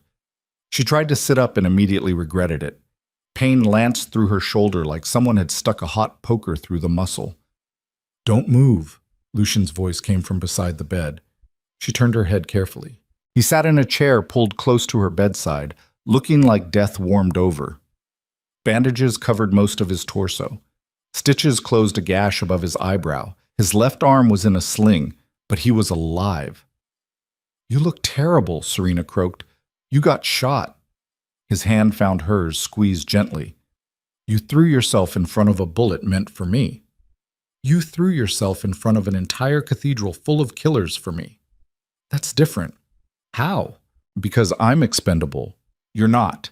His thumb brushed across her knuckles. "Don't ever do that again, Serena. Don't ever risk yourself for me." Then don't give me a reason to.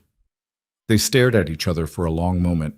Then Lucien leaned forward and kissed her, gentle, careful, like she was made of glass. When he pulled back, his eyes were wet. I thought I lost you, he whispered. You didn't. I would have burned the world down if you'd died. I know. She squeezed his hand. My dad, recovering, 3 rooms down.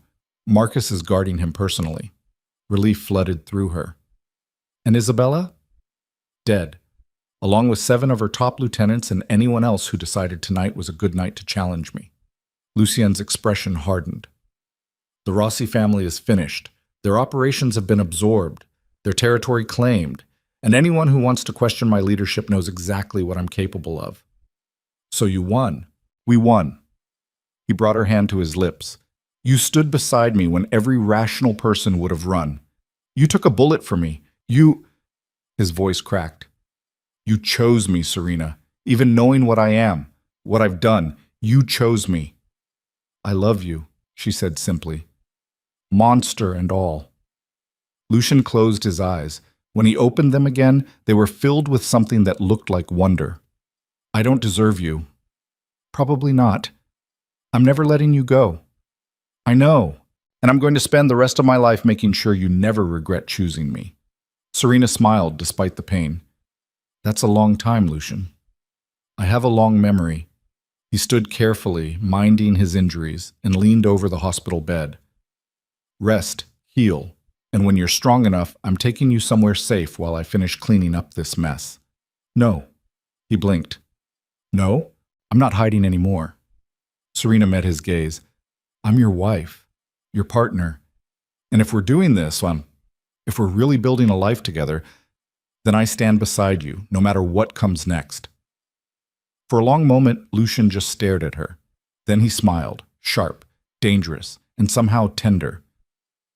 You're going to be the death of me, Serena DeMarco. Probably. He kissed her again, deeper this time, a promise and a claim all at once. And when he pulled back, his eyes held something that looked like peace. Get some rest, he murmured. Tomorrow, we start rebuilding. Rebuilding what? Everything. He brushed hair back from her face. The empire, our life. A future where you don't have to be afraid anymore. I'm not afraid, Serena said quietly. Not when I'm with you. Lucien's expression cracked, and for just a moment the monster everyone feared looked like a man who'd finally found something worth being human for. He settled back into the chair beside her bed, took her hand, and held it like he was never letting go. Outside, Chicago burned with the aftermath of violence. But inside that hospital room, surrounded by beeping machines and antiseptic smells, and the weight of everything they'd survived, Serena Vale DeMarco closed her eyes and finally felt safe. Because she'd married a monster, and monsters protected what they loved, no matter the cost. Recovery was slower than either of them wanted. Serena spent 3 days in the hospital before Lucien finally convinced the doctors to discharge her. 3 days of antiseptic smells and nurses checking her vitals and physical therapists teaching her how to move her shoulder without screaming. 3 days of watching Lucien pace her hospital room like a caged animal, directing his empire from a chair beside her bed while pretending he wasn't bleeding through his own bandages. Her father was released the same day. Thomas Vale looked 10 years older than the last time she'd seen him standing upright. The cancer treatment had saved his life, but the beating from Isabella's men had broken something inside him that medicine couldn't fix. He moved carefully now, spoke quietly, and looked at his daughter with a mixture of pride and guilt that made Serena want to scream. I'm sorry, he said the first time they were alone together. I should have fought harder, should have found a way to... Dad! Serena cut him off. You survived. That's enough. Is it? Thomas looked down at his hands. They still shook slightly. You married a monster to save me, got shot protecting him, nearly died because I was too weak to... Stop. She reached across the space between their wheelchairs, because apparently getting shot meant she needed wheels for a few more days, and grabbed his hand. You didn't ask for any of this. I made my choices, and I'd make them again. Even knowing what he is? Serena thought about Lucien, about the blood on his hands and the violence in his eyes, and the way he'd held her like she was the only thing keeping him human. Especially knowing what he is, she said quietly. Thomas studied her for a long moment. Then he squeezed her hand and looked away, and Serena knew he understood even if he didn't approve. Some choices you made with your head, some you made with your heart, and some you made because the alternative was watching everyone you loved die. Lucien took them to a different penthouse, newer, bigger, so far above Chicago that the city looked like a toy beneath them. Floor-to-ceiling bulletproof glass, security that made the White House look casual, and enough space that Thomas could have an entire wing to himself while Serena recovered. "It's temporary," Lucien explained as he carried her through the front door, despite her protests that she could walk. "Until I'm sure no one's stupid enough to try again." "How long is temporary?" "However long it takes." He set her down on a couch that probably cost more than her old apartment and disappeared into what looked like a command center disguised as an office. Serena didn't see him again until midnight. When she woke from a nightmare about gunfire and her father's blood, Lucien was sitting in a chair beside her bed, watching her with eyes that hadn't slept in what looked like days. "You should rest," she said. "So should you." "I was, until the dreams started." Lucien's expression darkened. "What kind of dreams?" "The kind where I watch you die." She sat up carefully, minding her shoulder. Over and over, different ways, same ending. He stood and crossed to the bed, settling beside her with the careful movements of someone minding half a dozen injuries. "I'm not dead." "I know." "I'm not going anywhere." "I know that too." She leaned against him and he wrapped his good arm around her shoulders. "But my brain hasn't caught up yet." They sat like that for a while, just breathing together, existing in the same space without words. Finally, Lucien spoke. "I need to tell you something." Serena's chest tightened. "That sounds ominous." "It's about your father's debt, the real story." He paused. "You deserve to know all of it." She pulled back to look at him. "I already know you fabricated it. Isabella told me, remember? She told you half the truth." Lucien's jaw clenched. "The debt was real, Serena. $400,000. Your father actually owed it." The world tilted. "What?" "The hospital bills were legitimate. The treatment costs were accurate. I didn't inflate anything." He met her eyes. "What I did was make sure the insurance company denied his claims. Made sure the hospital called in the debt early. Made sure you felt desperate enough to consider alternatives you'd normally never touch." Serena's throat closed. "Why?" "Because 6 months before I walked into Mama Lucia's, I saw you." His voice went quiet. "You were leaving the hospital, exhausted, crying, so goddamn beautiful it hurt to look at you. And I knew, the way you know things you can't explain, that you were mine. So you destroyed my life to make it true. I orchestrated circumstances, created opportunities." He touched her face. "But you still chose, Serena. Every step of the way. You could have said no to the wedding, could have run when I gave you chances, could have refused to love me even when I gave you every reason to. You manipulated me. I did. And I'd do it again." No apology in his voice, just brutal honesty. "Because the alternative was watching you slip through my fingers, losing you before I ever had you, and I'm too selfish for that." Serena should have been furious, should have pushed him away, should have done literally anything except press her forehead against his and close her eyes. "I hate that I love you," she whispered. "I know. I hate that you're exactly the monster everyone says you are." "I know that too. And I hate that I'd choose you again, every single time." Lucien's hand tightened on her waist. "Then we're both damned." "Probably." He kissed her. Slow and deep, and like he was trying to memorize every detail of this moment. When they broke apart, his eyes held something that looked like peace. "I'm getting out," he said. Serena blinked. "Out of what?" "The business, the empire, all of it." He gestured to the city below them.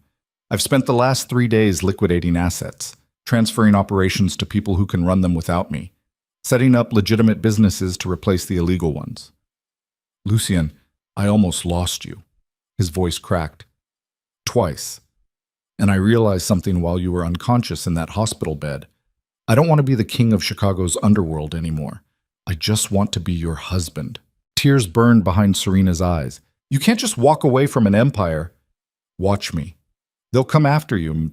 Let them try. He cupped her face. I killed Isabella Rossi in front of every major boss in the city. Survived a bullet meant for my head. Won a war while bleeding from a dozen wounds. Anyone stupid enough to challenge me now deserves what they get. And if someone does, then I'll handle it. But I'm done building my life around violence, Serena. I'm done sacrificing everything for power. I don't even want any more. His thumb brushed across her cheekbone. You taught me something. You want to know what it was? What? That being feared is easy. Being loved is terrifying. And I'd rather be terrified with you than powerful without you. Serena kissed him, desperate and grateful, and absolutely certain this man would be the death of her, or the saving of her. She wasn't sure which. Maybe both.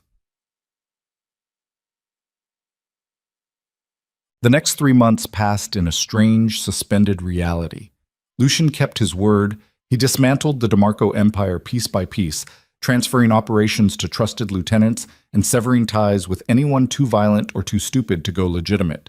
It was slow, dangerous, and absolutely ruthless. But he did it. Serena watched him transform from Chicago's most feared mafia boss into something that almost resembled a normal businessman. He bought a construction company, invested in real estate, started a security consulting firm that was definitely still connected to his old world, but operated just inside the boundaries of legal. And every night, he came home to her, sometimes covered in blood from negotiations that hadn't gone peacefully, sometimes exhausted from 18-hour days restructuring empires. But always, he came home. Serena finished nursing school in the spring. She walked across that stage wearing a cap and gown, accepting her degree while security guards disguised as proud parents watched from the audience. Lucian sat in the front row looking completely out of place in his expensive suit, but when they called her name, he stood and applauded like she'd just won an Oscar. After the ceremony, he took her to dinner at a restaurant so expensive the menu didn't have prices. I'm proud of you, he said over wine that cost more than her first car. For graduating? For not giving up. He reached across the table and took her hand. You could have let everything I did break you, could have become bitter or broken or just gone. But you fought, survived, became exactly who you were always meant to be. A nurse married to a reformed crime boss. A woman who saves lives. He smiled. The opposite of everything I am. Were, Serena corrected. Everything you were. Lucien's smile turned sad. I'll never be fully clean, Serena. You know that, right? The things I've done, the people I've killed. That doesn't just wash away because I bought some legitimate businesses. I know. And you're okay with that? She thought about it, really thought about the blood on his hands and the violence in his past, and the fact that he'd orchestrated her entire life to trap her. I'm okay with you, she said finally. Monster and all, past and present, because you're trying, Lucian, and that's more than most people ever do. He brought her hand to his lips, kissed her knuckles, and looked at her like she'd just given him absolution he didn't deserve. I love you, he said quietly. More than I thought I was capable of loving anything. I know. And I'm going to spend the rest of my life making sure you never regret choosing me. You already said that in the hospital. I meant it then. I mean it now. His eyes held hers. I'll mean it every day for the rest of our lives. Serena squeezed his hand and tried not to think about how absolutely insane it was that she'd fallen in love with the man who'd destroyed her life to make her his. Mbak. Summer arrived with Chicago heat and news that made Serena's world tilt sideways. She was pregnant. The test showed up positive on a random Tuesday morning while Lucien was out meeting with contractors about a building renovation. Serena stared at those 2 lines for what felt like hours, mind racing through implications and impossibilities and the absolutely terrifying reality that she was about to bring a child into a world where their father had once been Chicago's most feared killer. When Lucien came home that evening, she was sitting on the couch holding the test like a live grenade. He took one look at her face and crossed the room in 3 strides. What's wrong? Serena handed him the test. Lucien stared at it, blinked, looked at her, looked back at the test. You're pregnant. Yes. We're having a baby. Yes. For a long moment, he didn't move, didn't speak, just stood there holding a plastic stick that had just changed both their lives. Then his knees gave out. Lucien DeMarco, the man who'd faced down armies, survived assassination attempts, and killed Chicago's most dangerous criminals without flinching, collapsed to his knees in front of her and pressed his face against her stomach. I'm going to be a father, he whispered. Serena's hands came up to tangle in his hair. Are you okay with that? I'm terrified. That makes two of us. He looked up and his eyes were wet. I don't know how to be a good father, Serena. I don't know how to be anything except what I was. What if I screw this up? What if I turn our child into... You won't. She cupped his face. Because you're not the man you used to be. You're better. And you're going to teach our kid to be better than both of us. How can you be so sure? Because you love me enough to change, and you'll love them even more. Lucien closed his eyes, pressed his forehead against her stomach again, and Serena felt him shake with something that might have been tears or laughter, or both. I'm going to protect you, he said fiercely. Both of you. Nothing in this world will ever hurt either of you. I swear it. I know. And I'm going to be better. For them. For you. For... His voice cracked. For the family I never thought I deserved. Serena pulled him up and kissed him, and felt something inside her chest crack open. Because this broken, violent, absolutely devoted man who'd orchestrated her destruction and then rebuilt her into something stronger, was going to be the father of her child. And somehow, impossibly, that felt right. Her father took the news about the pregnancy with the resigned acceptance of a man who'd stopped being surprised by anything. A grandchild, Thomas said, staring out the window of his private suite. He looked healthier now. The cancer had gone into remission. His hands barely shook. With Lucien DeMarco as the father. I know it's complicated. Complicated? Thomas laughed. Harsh. Bitter. Sweetheart, you married the man who manipulated you into loving him, got shot protecting him from his enemies, and now you're carrying his child. Complicated doesn't even begin to cover it. Serena sat beside him. Are you angry? I don't know what I am. He turned to face her. I'm grateful to him. He saved my life. Gave me a future I wouldn't have had otherwise. But he also destroyed yours to do it, and I don't know how to reconcile those two things. You don't have to. Don't I? Thomas's voice softened. You're my daughter, Serena, and all I've ever wanted was for you to be happy. Are you? Happy? She thought about it, really thought about it. About the blood and the violence and the manipulation and the lies. About Lucien's hands around her throat and his lips on her skin and the way he looked at her like she was the only thing in the world that mattered. Yes, she said finally. I am. Thomas studied her for a long moment. Then he nodded slowly. Then that's enough for me. He reached out and squeezed her hand. Just promise me something. What? If he ever hurts you, really hurts you, you'll leave. You'll take that baby and you'll run and you won't look back. Dad, promise me, Serena. She squeezed his hand back. I promise. It was a lie. They both knew it, but some promises were made to be broken, and some bonds, forged in blood and desperation and absolutely catastrophic love, couldn't be severed, even if you wanted to. The months passed faster than Serena expected. Her body changed, rounded, grew heavy with the weight of new life. Lucien hovered like an overprotective shadow, hiring the best doctors, building a nursery that looked like something out of a magazine, and generally driving her absolutely insane with his constant vigilance. I'm pregnant, she told him one night after he'd forbidden her from reaching for a book on a high shelf. Not made of glass. You're carrying my child. That makes you more valuable than anything else in this world. Lucien, no arguments. He pulled her against him, hand splaying across her swollen belly. I already almost lost you once. I'm not taking chances. She wanted to argue, wanted to tell him he was being ridiculous, but the way he touched her, like she was something sacred, made the words die in her throat. Winter came early that year. Snow blanketed Chicago in white. turning the city into something almost beautiful. Serena spent most of her time at home now, too pregnant to work, too exhausted to do much except read and sleep and wait for the baby who seemed determined to stay put until spring. Lucien ran his businesses from the penthouse, transforming their home into a command center that was somehow both domestic and dangerous. He took calls about construction deals while assembling a crib, negotiated contracts while making her tea, ran an empire while pretending to be a normal husband preparing for fatherhood. It was surreal, peaceful, and absolutely perfectly right. One evening, while snow fell past their windows and Serena sat reading on the couch, Lucien appeared with a small black box. "What's this?" she asked. "Open it."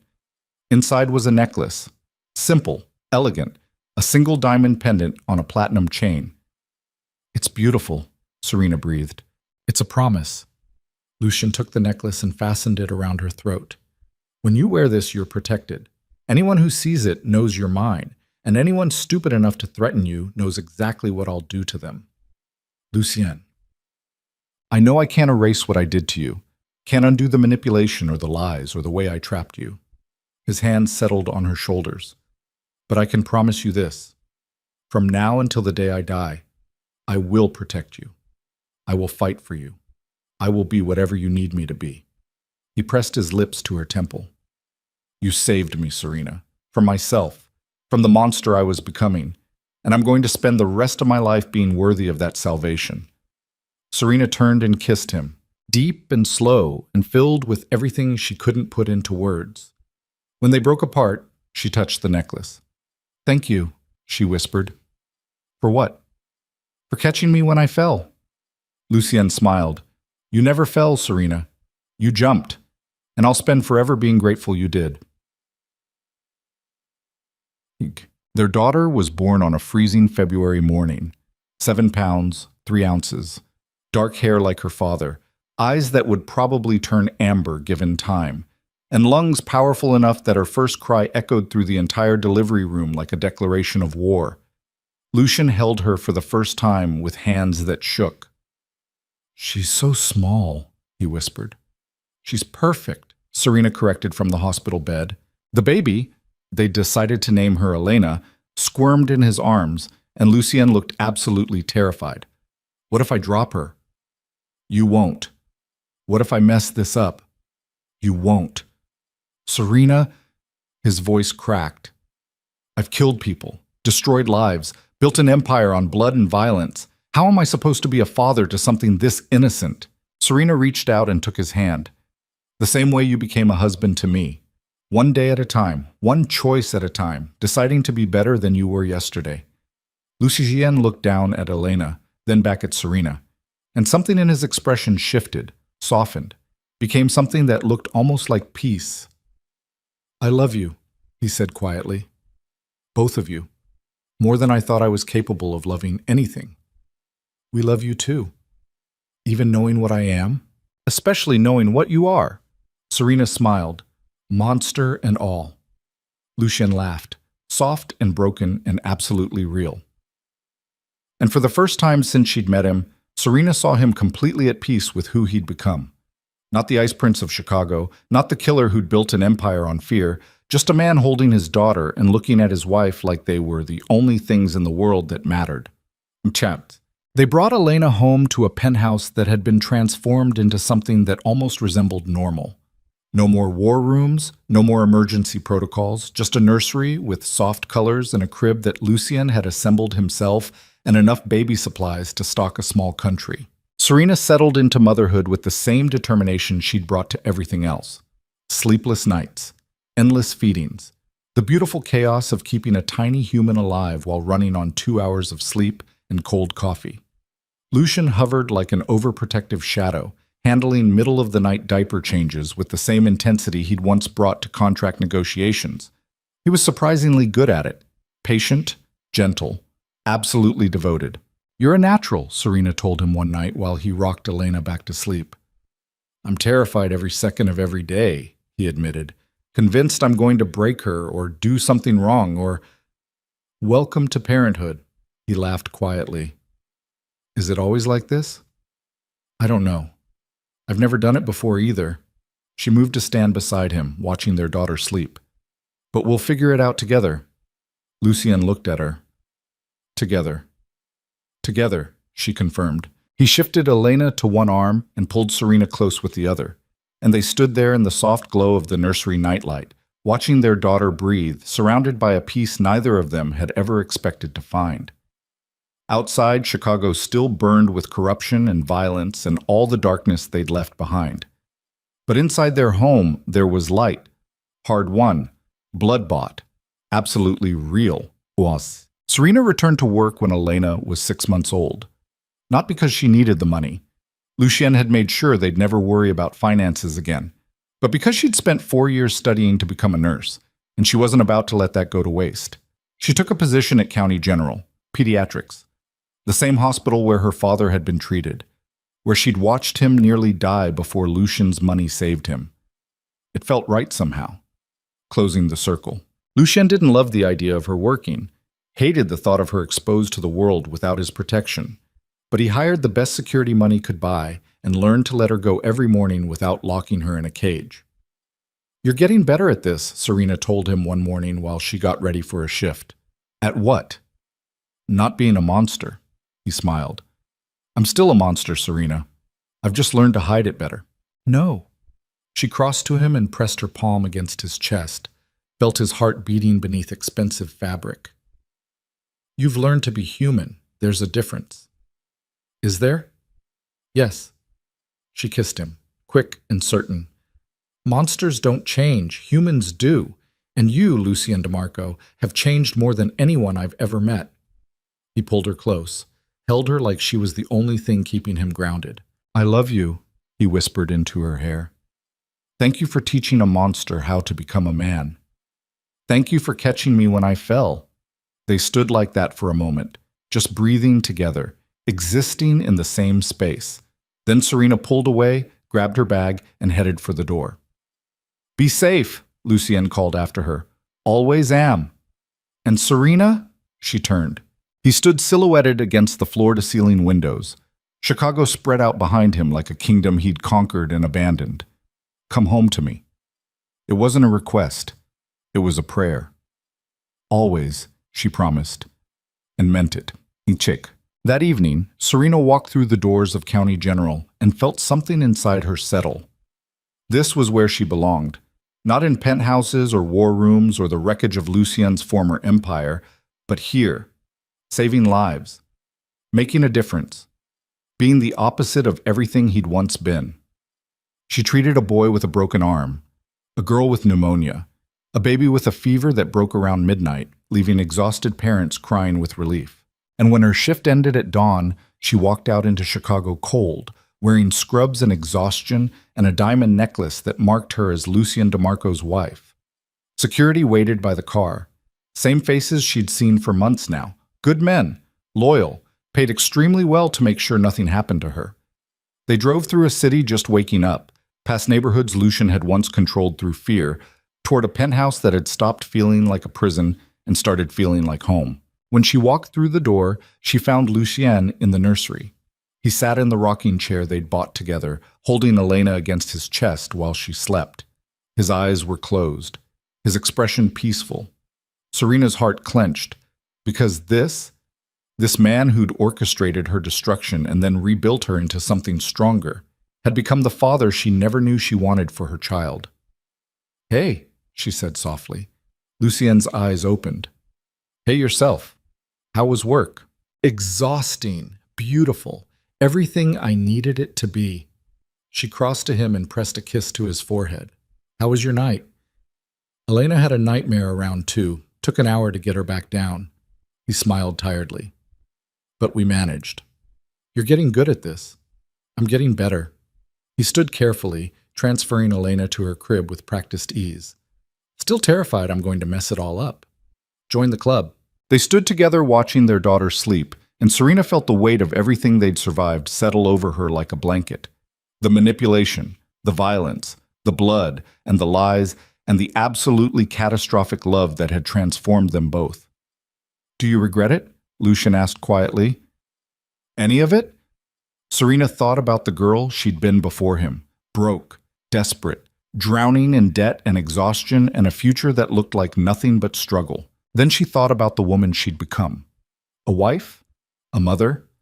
A nurse saving lives in the same hospital where her father had nearly died. No, she said finally, I don't regret any of it. Not even the manipulation? Not even that. She turned to face him. You gave me a choice, Lucian. Maybe not a fair one. Maybe not one I would have made under different circumstances, but I chose you, and I'd choose you again. He pulled her close. I don't deserve you. Probably not, but I'm keeping you anyway. I know. They kissed, slow and deep and filled with everything they'd built from the ashes of who they used to be. When they broke apart, Lucien pressed his forehead against hers. I used to think power was everything, he said quietly. That being feared was the same as being strong. That love was a weakness that would get me killed. And now I know that loving you is the bravest thing I've ever done. He cupped her face. You terrify me, Serena DeMarco, because you're the one thing in this world I can't control, can't manipulate, can't force to stay if you decide to leave. I'm not leaving. I know, but you could, and that scares me more than anything I've ever faced. Serena kissed him again. Then I guess we're both scared. Of what? Of how much we love each other. Of how badly we could hurt each other if we wanted to. Of raising a child in a world that's still dangerous, even though you've tried to make it safe. We'll figure it out. Together? Together, he promised. They stood like that for a long time, just holding each other in the soft glow of the nursery nightlight while their daughter slept and Chicago burned quietly outside. And Serena realized that this imperfect, complicated, absolutely real life they'd built from blood and desperation and catastrophic love was exactly what she'd been searching for all along. Not a fairy tale, not a romance novel ending where everything was perfect and nothing hurt, but something better, something real. A monster who'd learned to be human, a girl who'd learned to be strong, and a love that had survived everything the world threw at it. Serena closed her eyes and let herself believe that maybe, just maybe, they were going to be okay. Not perfect, not easy, but okay. And sometimes, okay was more than enough. Years passed. Elena grew into a bright, fierce child with her father's eyes and her mother's stubbornness. Lucien's legitimate businesses thrived. Serena's career flourished. Thomas Vale lived to see his granddaughter's 5th birthday before the cancer finally claimed him, peaceful and surrounded by family. And through it all, Lucien and Serena built something that looked almost like normal. Breakfast together. Bedtime stories. Family dinners where Elena demanded to know why her daddy had so many scars, and Lucien carefully explained that sometimes people made mistakes before they learned to be better. The underworld didn't forget Lucien DeMarco. Couldn't forget him. But he'd carved out a space between his past and his future where he could exist as something other than the monster he'd been. Some nights, Serena still caught him standing by the windows overlooking Chicago, bourbon in hand, looking at the city like a king surveying an abandoned kingdom. "Do you miss it?" she asked one of those nights. "Sometimes," he admitted. "The power, the fear, the certainty that I controlled everything. And other times?" He turned to face her. "Other times I look at you and Elena and realize I never controlled anything that mattered until I learned to let go." Serena crossed to him, took the bourbon from his hand and set it aside, pressed herself against him and felt his arms come around her like coming home. "I love you," she said, "monster and all." "I love you too." He kissed the top of her head. "Thank you for catching me when I fell." She smiled against his chest. "You never fell, Lucien. You jumped, and I'll spend forever being grateful you did." They stood like that while Chicago glittered beneath them, a city full of secrets and violence and all the darkness they'd chosen to leave behind. But inside their home, inside the life they'd built from blood and desperation and absolutely catastrophic love, there was light, hard-won, blood-bought, absolutely, perfectly real. And as Serena closed her eyes and listened to her husband's heartbeat, and her daughter's soft breathing from the nursery down the hall, she realized something that had taken her years to understand. Sometimes the worst choices led to the best outcomes. Sometimes monsters became men. Sometimes girls who thought they were drowning learned they could breathe underwater. And sometimes, just sometimes, falling into darkness was exactly what you needed to find the light. Serena had married a monster who manipulated her into loving him. And she'd do it again, every single time, because that monster had taught her something no one else ever could. That love wasn't about being perfect. It was about choosing each other, again and again, through blood and violence and all the broken pieces of who you used to be. Until the day you looked up and realized you'd built something beautiful from the ruins, something worth fighting for, worth dying for, worth living for.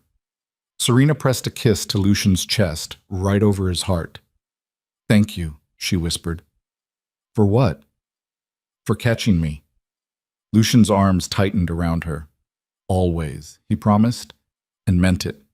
Forever.